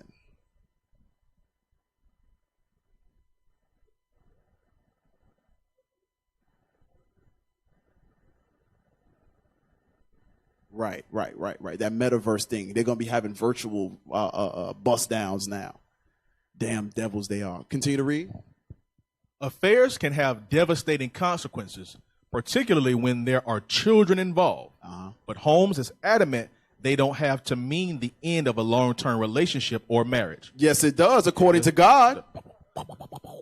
You see how Esau switch it up real quick? No. Yes, it does. God says so. All right, real quick. Let's go to 1 Peter 1. Yeah, I'll tell you, this thing here. 1 Peter chapter 1 and verse 13. 1 Peter chapter 1, verse 13. Wherefore, gird up the loins of your mind. So, when you're girding up your mind, you're preparing for these things, meaning, remember we mentioned about the conversation, your thoughts. All of that has to be curbed. It has to be curbed. Otherwise, you'll go from a happy relationship to having a work husband to committing an affair at work or adultery at work. We're playing with fire. So God says, listen, strengthen your mind. Because remember, we read, it says the urge is too strong to resist. What urge is too strong to resist? If you're in this truth, you can resist lust. If you're in this truth, you can resist lying. You can resist adultery. You can resist hatred. Why? Because God has laws against all of it. And as long as you do what God says, you can resist it. The only thing that we shouldn't be able to resist is righteousness. There should be no resistance of righteousness. Keep reading. Be sober and hope to the end for the grace that is to be brought unto you at the revelation of Jesus Christ. As obedient children. As what? Obedient children. Remember, who was leading the children of disobedience? Satan. Satan led the children of disobedience. So now we're reading about the children of obedience. Meaning you're listening and doing what God commanded. Go ahead. As obedient children, not fashioning yourselves according to the former lust of your ignorance. So now at one point, you may have had workroom situations. You may have been in the midst of evil thoughts, evil speech. But God says, guess what? Now that you're the child of obedience, you shouldn't fashion yourself with that frame of thought anymore. Go ahead. Verse 15. But as he which hath called you is holy, so be ye holy in all manner of conversation. In what? All manner of conversation. So what we're seeing is the flip side to what we read earlier. If you have evil thoughts, don't speak. But now God says, listen, all your conversations should be holy. All of them. Go ahead. Verse 16. Because it is written, be ye holy, for I am holy. 2 Timothy 3. The book of 2 Timothy chapter 3 and start at verse 1. 2 Timothy chapter 3 verse 1. This know also that in the last days perilous times shall come.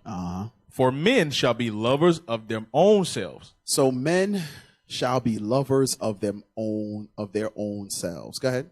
Covetous, boasters, proud, blasphemers, disobedient to parents, unthankful, unholy, without natural affection, truce breakers, false accusers, incontinent, fierce, despisers of those that are good. When you see incontinent, you have a lack of self-control. So you're unable to resist, like what we just read. We just read that in the article. The inability to resist certain temptations, right? So when you're incontinent, you have that lack of self-control where you're unable to resist. Go ahead. Traitors, heady, high-minded, lovers of pleasures, lovers of what? Pleasures, more than lovers of God. So now, you have a love for pleasure far beyond what your love of God really is. So therefore, as we discussed earlier, when you fall into mischief, ain't nobody going to feel sorry for you. Sisters, I'm going to tell you now, I'm not going to feel sorry for you. When you fall into that mischief, when you fall into that folly and you're found out, we're not going to feel sorry for you. Because we know that you're a lover of pleasures more than you're a lover of God.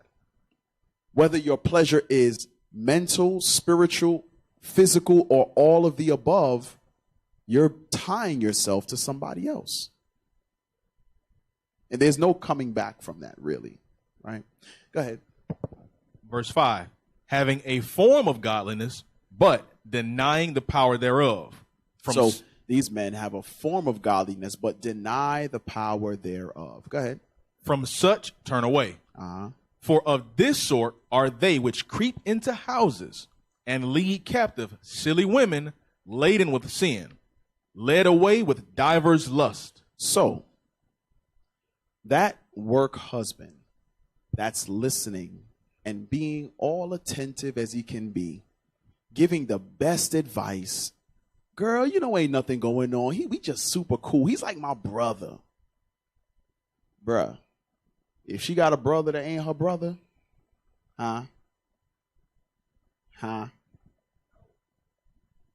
you better go look at some baby pictures. See them in a family photo together. Because that brother, she claiming her brother, ain't really her brother. He's the rod on reserve. For the moment you act up, she gonna let him bust it down. That rod is in a glass jar that you break during emergencies. You know how you got that axe that you break when there's an emergency? That brother's rod is in that glass.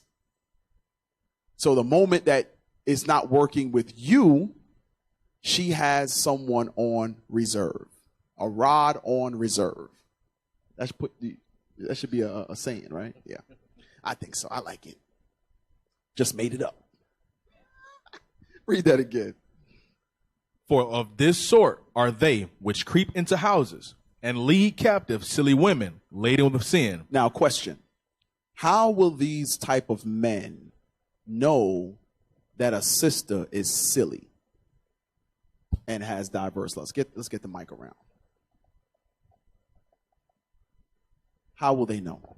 Shalom, Cap. Her conversation. My mellow, my man, 100% correct.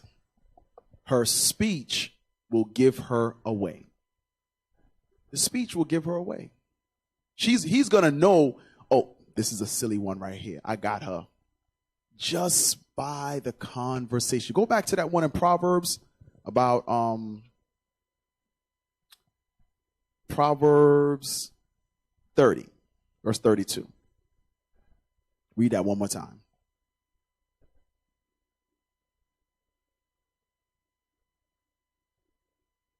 Proverbs chapter 30 and verse 32. There we go. 30 and 32. If thou hast done foolishly in lifting up thyself, or if thou hast thought evil, lay thy hand upon thy mouth. So we had to go back here because I don't want the thought to leave us. If you have thought foolishly, like thought of revealing what's going on in the house to your male coworker, thought to confide in him, things that even maybe your husband might not know, because it says how did the definition say? You can tell them anything, pretty much. You can tell them anything. Read that again, please. There'll be no conversation. If thou hast done foolishly in lifting up thyself, or if thou hast thought evil, lay thy hand upon thy mouth. Lay your hand upon your mouth, meaning don't say a word, because guess what? Well, we just read in 2 Timothy. Let's go back to that. 2 Timothy chapter 3 and verse 4. Read verse 4. Traitors, heady, high-minded, lovers of pleasures more than lovers of God. So this man, knowing that you're married, would never come at you sideways because he would fear the laws of God. He would fear the Lord's judgment. But because that isn't in him, that spirit of God isn't in him, he does what? Go ahead. Having a form of godliness, but denying the power thereof. He actually denies God. But he'll come across as someone who has some understanding, even as someone who is even desirous to learn the truth. Damn! Yeah. Man, I'm going to come to y'all school one day, man. What's the address? Every week. It's always, he gives you a little bit more every week. Man, I couldn't make it. My mama was in town, whatever. But hey, what's going on with you, though? And you just confide. All the while, he's just lining you up. And sometimes them dudes be patient. They got a patience. They ain't got nothing. Hey, I never forget. I remember in high school, this dude I was cool with, man. And the young lady I was cool with too, right? She was my homegirl. And I never forget. It was known. She's never been with a guy before. And she liked my homeboy. She always said she would wait for marriage. She didn't want to do nothing with nobody. Lo and behold, I kid you not, it had to be like a year and a half. She finally let my homeboy get the draws. I'm sorry, I'm being graphic, but it is what it is. We all grown. He got the draws. Do you know he never called her again? He waited a year and a half for one shot. Damn. I used to ponder like that's a long day in the world. That's a long damn time. But like you just said, some brothers will be patient as hell. Wear you down. They'll wear you down. Sisters don't get that. They don't get it. They think, oh yeah, he really cares. He's just being nice. He's so genuine. He's not like my husband at home, always mean, talking about the Bible all the time. Always want to read the Bible. If we're not talking about the Bible, he don't want to talk. Right, sisters? Nobody gonna nod on that one, huh? Yeah. Yeah, okay. Husbands is like, sisters like, nah, that's not true. Yeah, okay. All right. Back to 2 Timothy. Verse 7. Read verse 6 again. Verse 6. For of this sort are they which creep into houses and lead captive silly women laden with sins. So here's what you have to reveal in your conversation. That you have a desire to sin. Do you know you can say that without saying it? Bring it out. Sisters, y'all know that? Y'all can actually say it without saying it. Because if you have a godly man at home that's showing you the commandments to keep the commandments, and all you do is complain about that godly man, you don't want anything godly in your life. Huh? I mean, we got to talk about it, right? I mean, was that a sound effect? What was that? It's sound effects. It's the Benji sound. This brother is always in DJ mode. DJ Soraya, y'all. I tell you. I don't have the buttons to push. Even during class, he's putting on DJ sounds. But again, you can say it without saying it. And men who have all these attributes from verse 1 to verse 4, or verse 5 rather, pick up on these things in your conversation. Picks up that you're unhappy. Then the unhappiness goes into, you know, we ain't sleep together in like 3 months. He has like a index or Rolodex in his mind. He's putting these little things you're saying into that Rolodex and storing them for later use.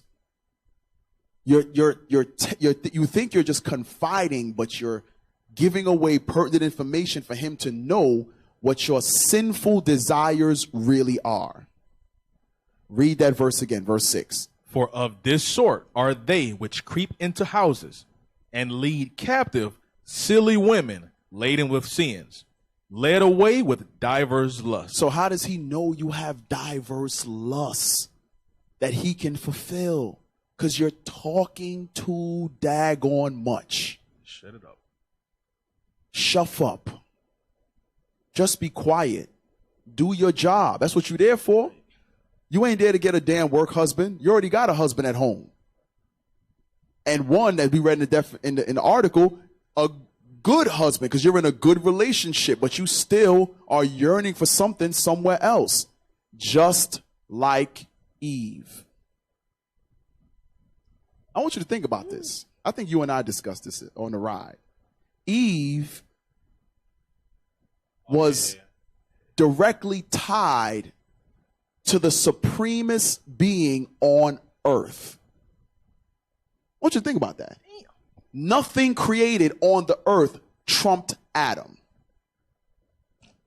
Nothing. Adam was a god on earth. Eve said, I think I can do better. What did God create that was better than Adam? Showing what? Even in a good, healthy relationship, sisters still feel like they're missing something. It's okay, sisters. Y'all can nod, y'all can agree, y'all can blink. It's okay. Because it's not what we think, it's what God says. That's what God says. God says many of you feel like there's a void and you must seek it out somewhere else. That's why Eve's history is told for a memorial, for all of us to learn. That's why your monthly cramps is a reminder. That's why the birthing pains are a reminder. That's what it is. You know what the white man said? The white man said, here goes some Midol, some Advil, some Tylenol to numb your monthly pains. So now you feel like it's not there, or it's just a scientific thing. No, it's a godly thing. It's a reminder that you shouldn't be seeking anything else other than the Lord he placed over you. That's why we in these damn problems now. Huh? But what do we know? What do we know? We only know the Bible. I don't know. So read verse 6 again. I like this scripture. Because everybody want to be Proverbs 31, but nobody wants to be this. Isn't that funny? All the sisters in this truth all want to be Proverbs 31, but nobody's claiming 2 Timothy 3 and 6.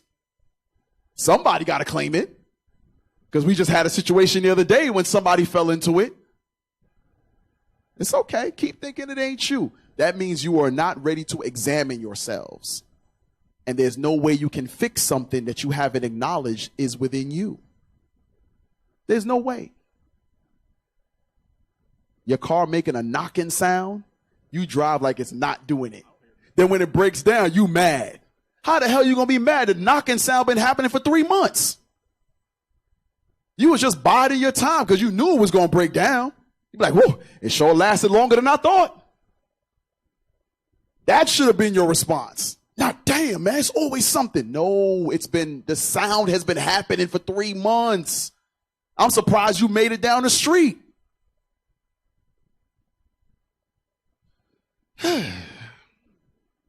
Let's go to Ecclesiastes chapter 26. Here's the thing. A lot of you, you're not going to admit that you have a work husband. But guess what? The Lord will reveal you have a work husband. So if your conversation is, I want to say this, and I say this about every situation. If your conversation that is being had cannot be said in front of a particular person that it's being said about, you shouldn't be having the conversation. That's a good way to gauge if your conversation is upright or not. So if you're telling a male coworker certain things about your relationship, if your husband saw that, heard that conversation, would he be upset? That is how you gauge your conversation. If he heard this, would it upset him if I said this? You know what? Because I know it would upset him, I'm not going to say it. This is how you keep yourself from mischief that we read earlier. This is how you do it.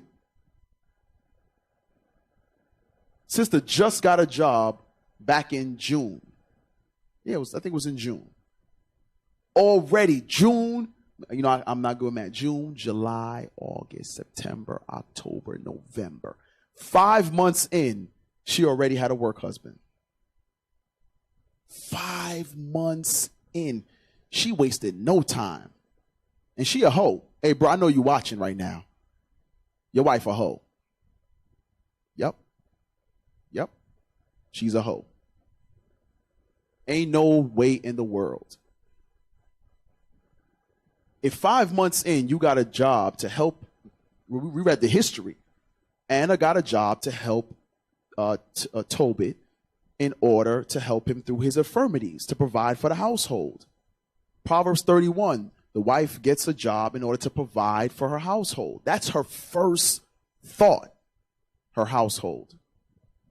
5 months in, how do you, and that's, you only had the job for 5. I don't know how long the work husband was, a couple months maybe. So let's say 3 months in, you have a job. You already found a work husband because your husband wrestled with you to keep the commandments.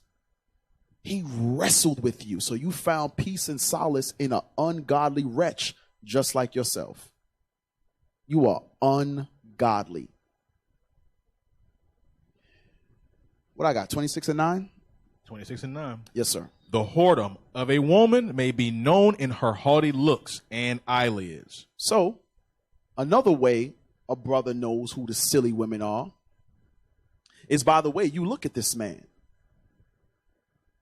You look at this man like he is a prime steak dinner in a third world country where they don't have running water.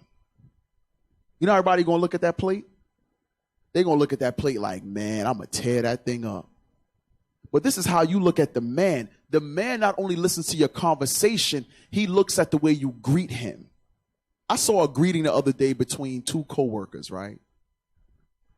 He walks up, she walks up to him, and they hug. But the hug, he dipped low.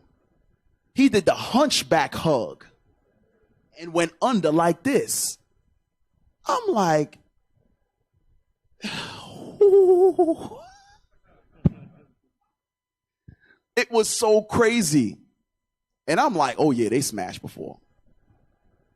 It is what, that's the mind that husbands have. Listen, ain't no woman gonna let a man hug her like that unless there was a level of interest at some point or they plan to do something. I mean, he wasn't gyrating, but just I guess because we so used to, hey, shalom, you know, keep it simple. This hug was like, yo, I'm a tear that ass up. That's the kind of hug it was. And I'm like, what the hell is this? I felt like Lot, vexed with the conversation of the wicked. I'd start flipping tables, and I'm like, this is some bull right here, man. But guess what? That's what sisters do at work. I hear the term all the time. That's just my work husband. Okay. For now. Until he finds out all your lusts, till he finds out all your iniquity, to find out all the things that you desire, he can provide because you're not getting it at home in your own mind. As healthy as a relationship can be, you're finding peace in somebody else.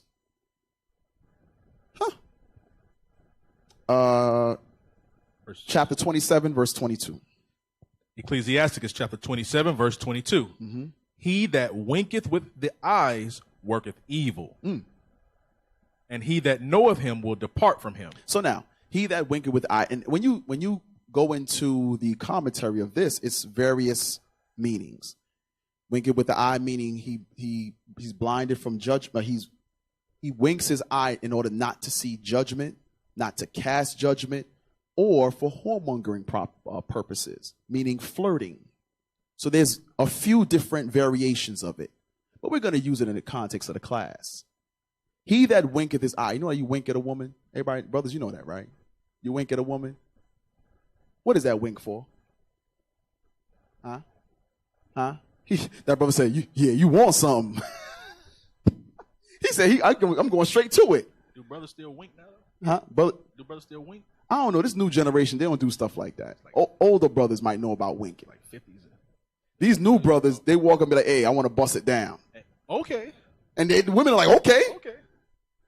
Hey, because you know we have to research a lot of articles for Patient Saints Radio, so we go through a lot of stuff. Some of these things, man, like these little interviews people do on the street and all that, madness. Young brother like, yeah, can I touch it? Yeah, go ahead. Yeah. Like, what the hell? Spin around for the camera. Okay. Yeah, exactly. Anyway, that's a whole other topic. But winking of the eye thinketh evil, meaning, so the flirtation is not for your benefit. Sisters, y'all hear that? Hello? The flirting or the winking of the eye is not for your benefit. You have a Lord at home. Even if you're single, that ungodly man winking at you ain't for your benefit. It's all right. You all right? I'm good. Yeah, I'm good. What is wrong with this brother? I was thinking about old guys winking like. Hey, them old guys, they wink now, bro. Yeah. They only got one good working eye. The other one be rolling around in their head like a damn golf ball. Just blinking. You're here winking. That's his blink. Oh, same thing. So read that again. He that winketh with the eyes worketh evil, and he that knoweth him will depart from him. So he that winketh with the eye, meaning have evil judgment, has an evil intent, and or the whoremonger. Those that know that person's spirit is going to depart from them, meaning you should depart from him as well, knowing what his intentions really are. Sisters, y'all understand that? Oh, two of y'all get it. Okay, all praises. Proverbs 30 and 20. Proverbs chapter 30, verse 20. Such is the way of an adulterous woman. She eateth and wipeth her mouth, and saith, I have done no wickedness. Bro, what the hell? Such is the way of an adulterous woman. Because an adulterous woman, bro, like that brother's wife I'm talking about, an adulterous woman will say, I didn't do anything wrong. I didn't do anything with him. It was just text messages. It was just pictures we sent back and forth. It was just this. It was just that. No, it was just adultery. That's all. That's it. No two ways about it. It's not really up for discussion. And here's the thing. Brothers, once you have your mind made up about a situation, you say, you tell me, bruh, I'm not going back to that. I'm done. Guess what?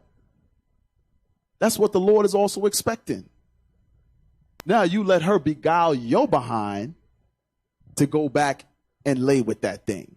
So when her inside rotting out, your rod going rotten with it. Bring it out. Just wither. Just a rotten tree branch. Wonder why you can't work no more. There's nothing else to discuss. Be a man and stand up. Listen, no, I'm sticking by my guns. No, I'm not going to tolerate. And there's none of us in this truth as leaders are going to say, no, brother, no, you should stay. Your wife talk about giving a man fellatio, all kind of BJs and all that. And you supposed to be okay with that? You want to sleep at night? When you with your wife now, she thinking about another man's rod. You must be out your mind. You have got to be out your mind. Read that again. Such is the way of an adulterous woman. Here is the woman who doesn't want to take accountability. This is the epitome of it right here. Read it again. Such is the way of an adulterous woman. She eateth and wipeth her mouth. She ate the beans and franks. Huh? That's what she ate. Yes, she did. And I'm being frank. It is what it is. Send a complaint form to the bishop. It is what it is. She ate his rod of iron. And wipeth her mouth.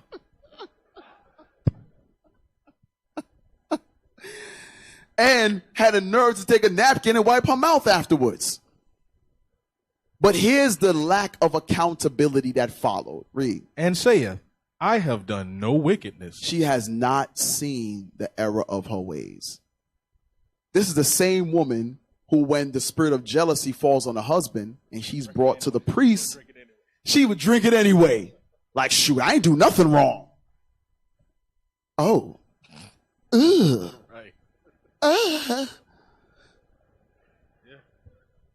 What the hell? The belly just starts swelling up instantly. Like, what was that, Professor Clump? Oh, yeah. Remember that Nutty Professor? Remember how he just swole up all of a sudden? That's it. Listen, man, that's exactly what would happen. And then you just, because, she had on a dress, so you just see her bottom parts falling out onto the ground, rotting instantly. But the adults, I didn't do anything wrong. It was just text messages. And you know what's so funny? Give me that in Ecclesiastes 8 and 11. We're going to come back here. Ecclesiastes 8 and 11. Ecclesiastes chapter 8, verse 11. Because sentence against an evil work is not executed speedily. So now, because we don't have the bitter waters and the holy waters in place right now, go ahead. Therefore, the heart of the sons of men is fully set in them to do evil. It's fully set to continue to do what you want to do at work. Why? Because your husband is not there to relate to the stresses. Your work husband is. Your work husband knows what you're going through. Your work husband knows how you feel about how you really feel about being passed up for that position. He knows. Why? Because he was there. As you come home and tell your husband, it's only but so much we can sympathize because we're not in that workforce. It's only but so much. We see you going through issues. You're going through. I mean, I'm sorry to hear that, babe. You know, give him a hug. Hey, let's go out for some dinner or something. Try to get her spirit going again. Lord's will, that works. But for some, that isn't enough. When you cry, you want him to cry. I ain't freaking crying. What the hell wrong with you? You still got a job, right? Yeah, so go to work and shut your ass up. That's just how men think. Just do it. Solve the problem. Men just think about getting this, get to the solution. That's it. All of the woo-ha, weeping, crying, we ain't really with that. And if you brothers all, check your spirit. Check your spirit. She cry, you cry. What the hell wrong with you? Rip your tear ducts out. Put them joints. I don't get it. I don't get it. I don't know. That's gonna be a whole different class. All right. Where got you holding? My mind's went somewhere else. I'm about to take it somewhere else. We had verse 12 in Ecclesiastes 8 and okay, 8. yeah. Good. Verse 12.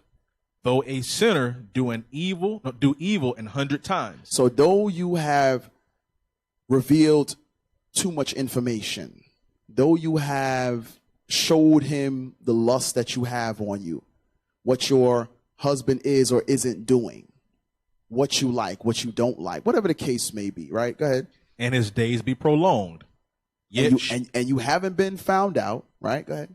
Yet, surely, I know that it shall be well with them that fear God. So the only one that's going to have a good ending is those that fear God, meaning do what God said. Go ahead. Which fear before him. But it shall not be well with the wicked. Those who are doing wickedly, the end result is not going to be well for you. So because we don't have that instant judgment in place like we did in Numbers chapter 5, where your thigh and your womanly parts rotted away, because that's not in place right now, nobody's going to know. I work way on the other side of Atlanta. My husband is never up here. He doesn't talk to my coworkers, doesn't check my phone. He's a really good guy. Doesn't check my phone. He won't know. Let me share some with y'all. If you ask your wife, hey, let me see your phone, and she asks you for what, you might have a problem on your hands. I'm going to tell you straight. I'm not saying every situation. Matter of fact, hell yeah, I'm saying every situation. I don't give a damn. Yeah, you shouldn't have said, nigga. Now they're going to start deleting stuff. Yeah. Oh, I shouldn't have said anything? Damn. You should have had it just with the brothers. Now they're going to delete it. They're going to delete the evidence, brothers. Check the history. Check the history. They got something in that phone. Hey, we got these tech brothers in here could pull up. Oh, you know, I just saw too. I just saw a thing from Facebook that it's some way you can go into your account and hit all or something like that. It's a certain code in Google. You can type it in. It'll pull up from the first time you made a post on Facebook, delete it or not. Yep. It'll pull up everything. The stuff you deleted is never deleted. Even on your phone. They still have it in a storage portion of Facebook that you can actually retrieve yourself. Every instant message, every deleted message, every picture is all there. So here's the thing. Some of y'all are in the dark right now, meaning no one knows, until one day Mark Zuckerberg talks about, oh, there's been a hack in Facebook. And all your stuff get revealed. Woo! That's gonna be that bitter water that day, because you sure enough gonna have your hooch cooch rot out. It's gonna rot out right there. And then some brothers gonna be like, oh, you know, you don't know my wife. She was going through a lot. Yeah, okay. Yeah, okay. We just finished Ecclesiastes Proverbs 30 and 20 again. Proverbs 30 and 20. Proverbs 30, verse 20. Proverbs chapter 30, verse 20. Come on. Such is the way of an adulterous woman. She eateth and wipeth her mouth and saith, I have done no wickedness. So she acts like she didn't do anything wrong. And I'm going to say this. Sisters, I know a lot of you have equality in your mind. I know. Equal, equality. God does not deal with equality. Even from childhood, when you read the scriptures, God deals with the women in a different manner, starting with the father. The scripture says that the father waketh for his daughter. He loses sleep for his daughter's sake. He always needs to know where she is. What is she doing? Who is she with? What's going on? What's on your phone? But it doesn't say that about sons. Y'all ever wondered why? There's a lot more at stake for you all. If a sister has a shameless mind, an adulterous mind, she's going to remain single without a hedge all of her life. And if she does marry, she's marrying King Simp himself. But she's most likely, so what it is, the scriptures tell us how to rear up our daughters from young. When they're going to get married, they leave our home to go into her husband's home, meaning the women are always under a hedge of protection. They always have a man to guide them. Why? Because many are the daughters of Eve. You need that constant. Listen, let me tell you something. A lot of times you might think your husband is nitpicking. Your husband is actually saving your soul. I'm going to tell you straight. Give me that in Sirach 26 about the waters. We're going to come back here because I know some of y'all might feel a certain way about today's class. I don't care. I don't care. Hey, you got me the DJ mode, bro. What? I never played that song. That's on the new mixtape, bro. Sirach 26. 25, 26. What I asked for again? 25. Yeah, 25, 26. Thank you. Ecclesiastes chapter 25, verse 26. If she go not as thou would have. 25. 25. Give the water no passage, neither a wicked woman. Go to verse 24. 24. Of the woman came the beginning of sin, and through her we all die. Through her we all die. Continue to read. Give the water no passage, neither a wicked woman liberty to gad abroad. So, the gad abroad process is what we've been talking about for the majority of the class. The conversations that are being had outside of the household. She's gadding or talking about intimate situations, personal situations in your marriage to others. It's not godly counsel that you're seeking. You're looking for sympathy from someone else. You're acting like you're one of the R. Kelly victims. You're being held in a cult-like camp. No, you're not. Because the scripture says, if the unbeliever depart, let him or her depart. So ain't nobody holding you. If you're such an independent woman, stand up and say, I don't want to be here anymore. Instead of sticking around and making the brother's life a living damn hell. How many brothers would rather her just leave? Hey, we got about 80% of the hands up. Some brothers is like, bro, she's looking right at me. I feel it. Hey, one of the brothers said, kick rocks. He's speaking from his soul. He said, kick rocks. I mean, it's the honest to God truth. Why stick around and make the man's life a living hell? Why? Because some of you are being led by Satan. Children of disobedience. Says, be subject to your husband. I ain't being subject to no man. He got to do what it takes to please me. Yada, yada, yada. Ain't no damn such thing as happy wife, happy life. That was some Edomite devilish stuff. Nah. Because if that man is not being pleased and happy, all hell breaking loose in that house. Ain't nobody going to be happy in this mug. Nobody. Wake up at 3 in the morning, turn on lights randomly in the house. It's 50 degrees outside. I'm turning on the fan, turning on the AC. I told the brother everybody mad in the house. I told the brother one time, turn your music on, enjoy yourself, turn it up loud. Shoot. Just because you know she don't like it. Man, I'm trying to tell you. I tell you, boy, I'm about to have class take another turn. I'm sorry. Woo. All right, let's go to Ecclesiastes, Sirach 11 and 12. So the scripture says, give the water no passage. So your husband is not nitpicking, but if he sees folly or hears folly, it's his job to correct you. It's his job. He's not nitpicking. Why don't you stop doing stuff for him to correct so damn much? Why?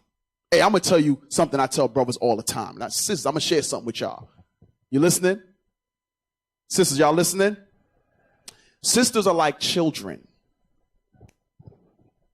Huh? Yeah. Yep. Yep, I said it. I did. Yep. Brothers, y'all scared? Huh? Put your chest out. Don't feel bad, Cap. I done been there with you. I'm gonna tell you straight. Sisters, I'm gonna share this with y'all. I'm trying to help y'all. Sisters are like children. In the sense that in righteousness, men have to repeat themselves over and over. And bro was like, man, can I get a witness? Damn. Calm down, brothers. I'm going to say it again. Brothers have to repeat themselves. I'm talking in righteousness. I'm not talking about accounting. I'm not talking about shopping. Well, even shopping too. Tell a sister, stop pigeon shopping.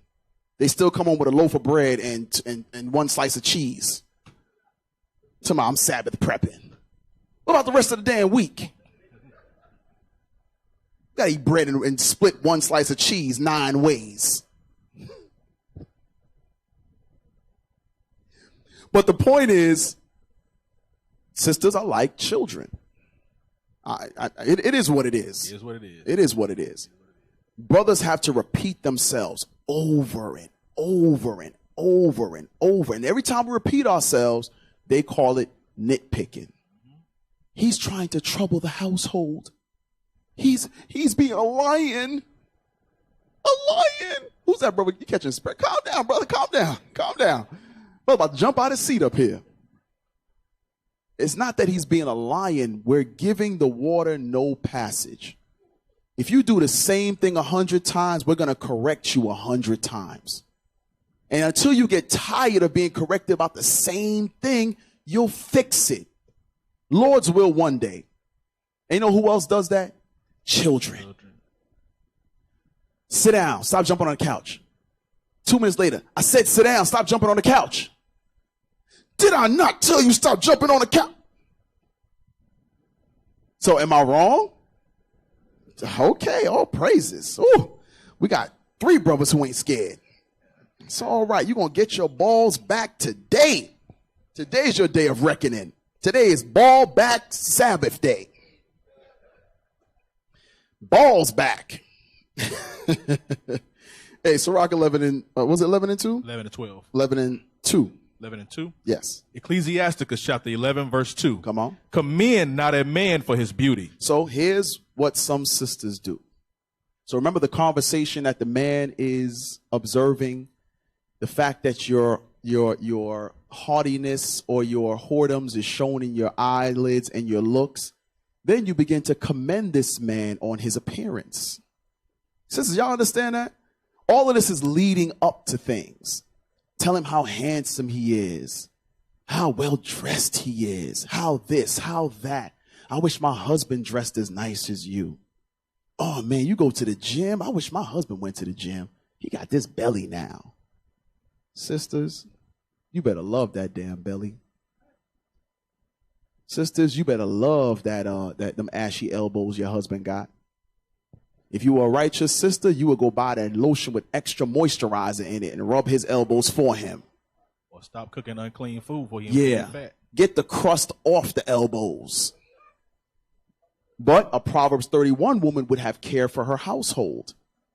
She would have a care for that. I see sisters with the kids, man. Y'all care where the kids is going. Y'all care that the kids ain't got no boogers in their nose, but you let your husband come out with a hole in his shirt. You let your husband come out with ashy ass elbows. Your husband tell you to pick up some socks for him at the store when you go out. You buying them little ankle socks that only cover they don't go up to his ankle. What the hell I'm gonna do with these? Every time you take a step, they slip off your heel. So y'all had the same thing. Okay. I tell y'all, man. What in the hell am I going to do with these little ass socks? You can't even stretch your feet because they snap off like damn rubber bands. Then it hurt when you walk. And you see what I'm saying? You be at camp in formation, can't even march right because your damn sock is underneath your foot. The hell going on? I'm trying to help y'all, man. Sisters, I'm trying to help y'all. That's all we can do is help. So don't commend a man on his appearance. Why? Meaning, especially in the vein of the topic, the work husband. Because what he's doing is he's gauging you through your conversation. Okay, I know she thinks I'm handsome. Okay, she likes the way I dress. She's always telling me how good I smell. She now is telling me about all her problems at home, what her husband is not doing. He is lining you up. Sisters, do y'all understand that? All right. I know y'all mad right now, but y'all gonna be all right. Put some tussin on it. Tussin make everything better. Proverbs 24, verse 9. None of them know what you talk about right now. None of them know what oh, man. Robitussin. Robitussin. Old school Judah know about that. Judah give you Robitussin for anything. You got an ear infection? Put some tussin on it. You have a broken leg. Hey, put some tussin on it. What the hell? Ain't this cough syrup? What I told you to get? Y'all making me mess up. Proverbs 24, verse 9. Proverbs chapter 24, verse 9. Come on. The thought of foolishness is sin. So, you having the evil thoughts already from the gate, you were in the midst of sin. Then when you begin to speak your evil thoughts, you're in the midst of sin. Then when you act on the evil words that you spoke, you're further in sin, adding sin to sin to sin to sin. Whew. Read it again. The thought of foolishness is sin. Is it foolish to desire another man other than your husband, sisters? It is. It's foolish. So from that point, you're in the midst of sin. So a lot of us, we are asking for forgiveness for sins. Meanwhile, the obvious is right in front of you. You're asking for forgiveness for, give me something. Working on a new moon. I worked on a new moon. Lord, please forgive me. But meanwhile, you're ignoring the fact that you are lusting after your coworker. You ignore that fact. And here's the thing. Tobit, being sick, had an infirmity. You know, sometimes when you're not feeling well, your sex drive may not be the same. So now because this man isn't well, where does your mind start to go? You know, sisters still have the same urges. I'm going to tell you a story. In the world, I had a homeboy named Fern. His name was Fern. We called him Fern. His name was Fernando. But Northern Kingdom. Shout out to Northern Kingdom. Fernando, but we called him Fern. That was his nickname. Yo, what up, Fern? What up? What up? Now, Fern had a mother who would... y'all call him that? Huh? He let y'all call him that? Yeah, that was his name, Fern. His mother would, and I was a teenager. But his mother would leave for long periods of time, go to the islands for long periods of time, for months at a time. And a lot of Benji, a lot of Simeon, a lot of Ephraim do that. They go back to their island, they building a house, so they got land. And am I right, Yair, they go back to their country and they'll spend a couple months there, right? Sometimes leaving the kids here because they still got to go to school, right? So, you know, us being young teens, I think I was like 17 or something like that. We used to, Fern's house was the hangout spot. No parents. So a lot of us would just, we playing video games, doing kid stuff, right? But here's the thing. Fern had a cat.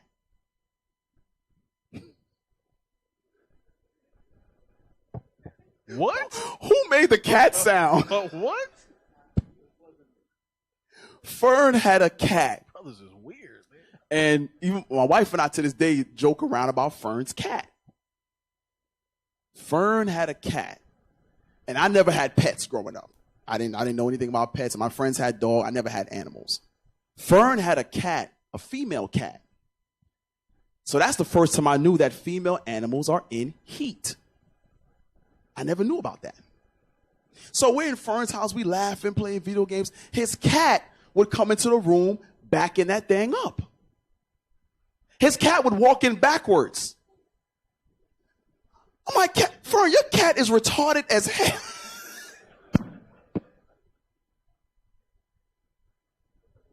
I thought he had a special cat. I'm going to be honest. And we would always laugh it off. And then, you know, a couple weeks later, the cat would do it again. Like, we probably go to the house with me once a week, twice a week. Like, yo, Fern, what is wrong with your cat? And he finally explained the cat goes into heat where it wants to be impregnated. And I thought that was so disgusting. Because you got cat ass coming at you. That is horrible. And traumatizing for a person who never had an animal. Like, I'm definitely not getting an animal now. But here's the thing, though. Here's the point of that. Sisters get in heat as well. Did y'all know that? They're not saying they walk around backing their ass up. I'm not saying that. Well, maybe they do. I don't know. Well. I know sisters is mad today. It's all right. You're going to be all right. But the point is, female species have that time where they desire intercourse for whatever purpose. Sisters go through that same time as well. So let's say Tobit wasn't feeling up to par to step up to the plate.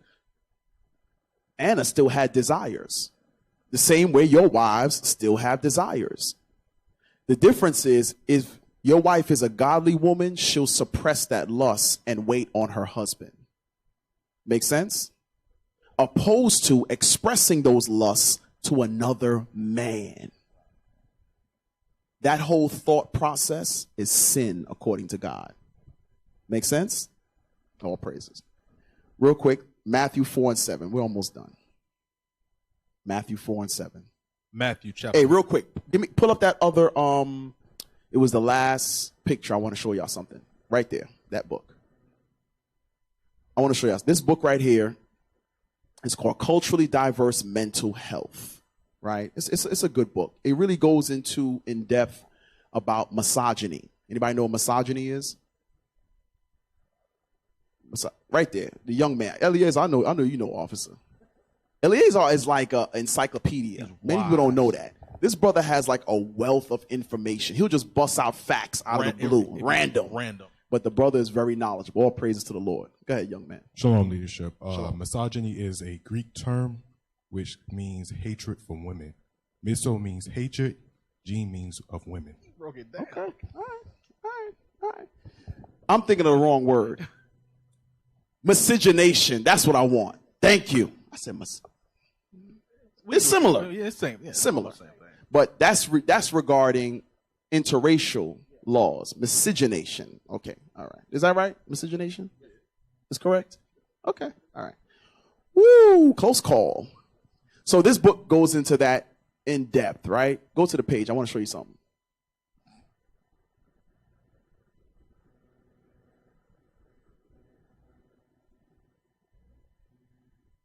That brother, bro, he said a Greek term that, you're a smart brother, man.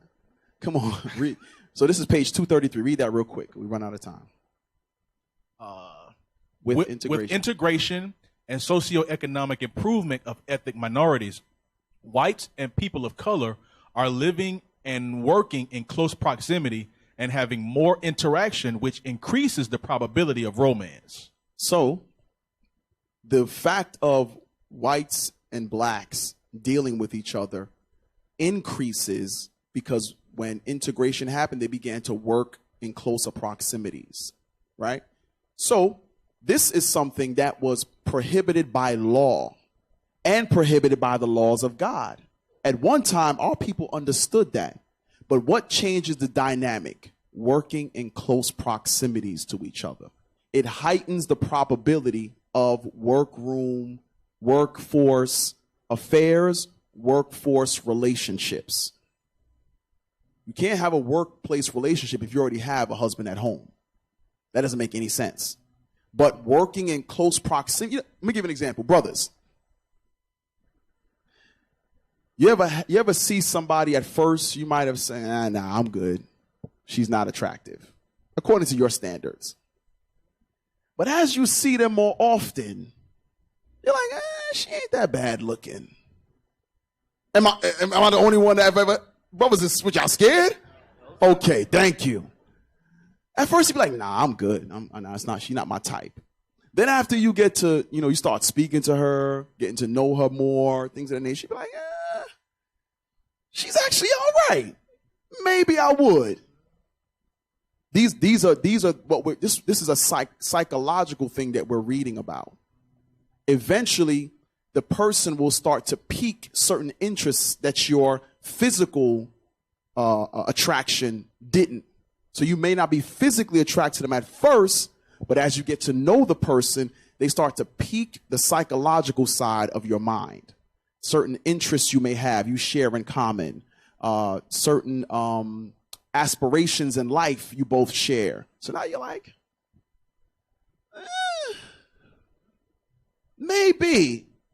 And then as time goes on, it increases even more. Make sense? Okay. Matthew 4:7. Matthew chapter 4, verse 7. So the thought of foolishness is sin, right? Go ahead. Jesus said unto him, it is written again, thou shalt not tempt the Lord thy God. So why would we tempt God? Don't tempt God.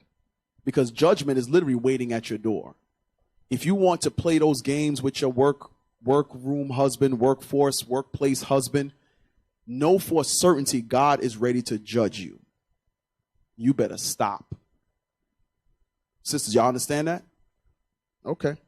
We're going to speed it up. Let's go to Proverbs 6:23. Proverbs. I want 23 to 29. Proverbs chapter 6, verse 23. For the commandment is a lamp, and the law is light, and reproofs of instructions are the way of life, to keep thee from the evil woman. So to keep thee from the evil woman. Go ahead.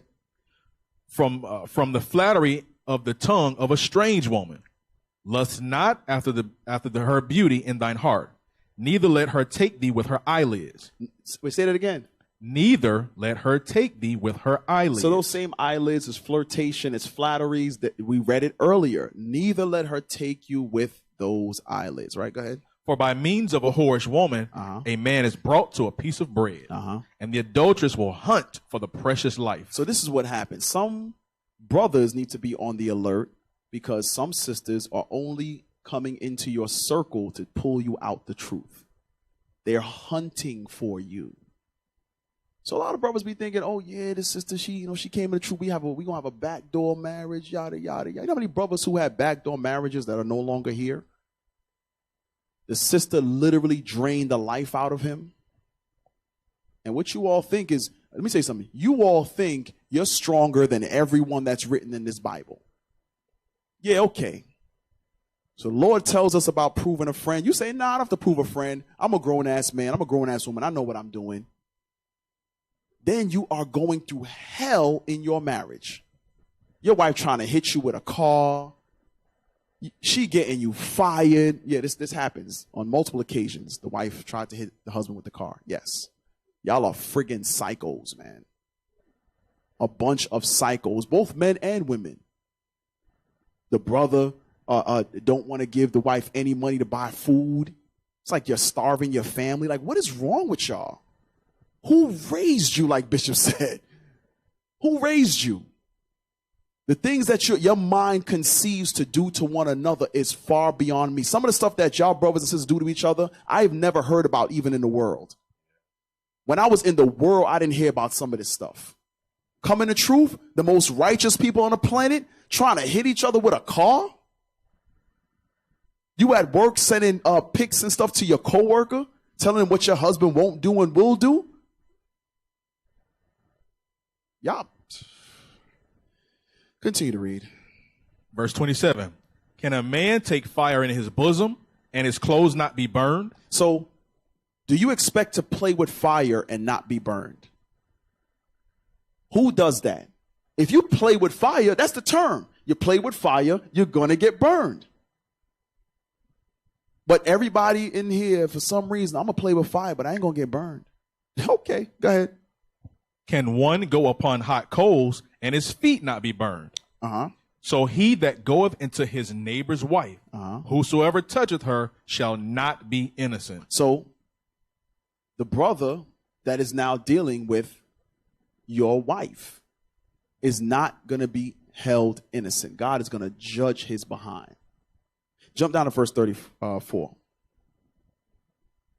34. For jealousy is the rage of a man. Therefore, he will not spare in the day of vengeance. He will not regard any ransom, neither will he rest content, though thou givest many gifts. Now, remember we read earlier that if your words will cause you to fall into mischief.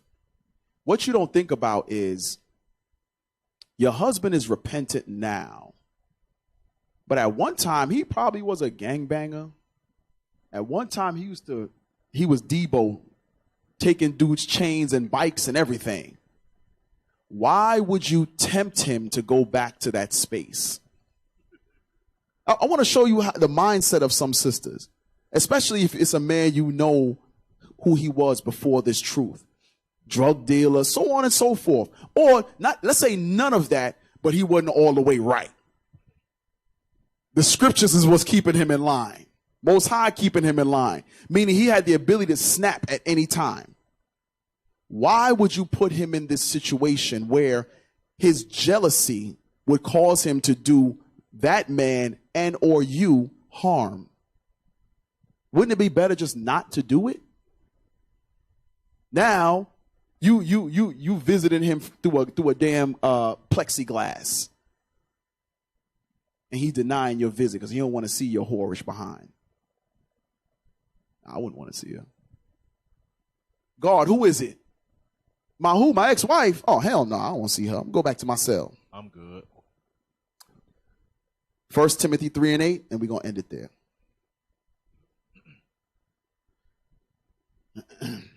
1 Timothy chapter 3 and verse 8. Likewise must the deacons be grave. So you aspire to have the office of a deacon, of a bishop, and it's not that you're in the office, but you have to be doing what it takes to be placed into that office, meaning you're walking in righteousness. So when it's time for those offices to be imparted on someone, you would be viewed for the works you've been doing. Oftentimes we read this and we think deacons already, when they get this spirit once they are in the position.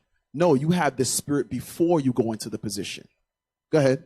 Not double-tongued, not given to much wine. Great, and by the way, grave means serious, but go ahead. Not greedy or filthy lucre. Holding the mystery of the faith in a pure conscience. Verse 11. Even so must their wives be grave. Not slanderers, sober, faithful in all things. Do what? Faithful in all things. So your wife is to be serious and faithful in all things, meaning concerning you and Most High God. So those work husband games, none of them, if they really see you as a man of God, they shouldn't be playing. They shouldn't be playing that work husband game at all. Otherwise, prepare for judgment. And I'm going to end it there. All praises to the Most High. All right, so we're going to end class. Stay tuned, stay tuned. I believe it's is it Deacon Ithon or Deacon Malachi? Deacon Malachi coming up next. And so stretch your legs, take a break, and we'll be right back shortly. IURC. Shalom.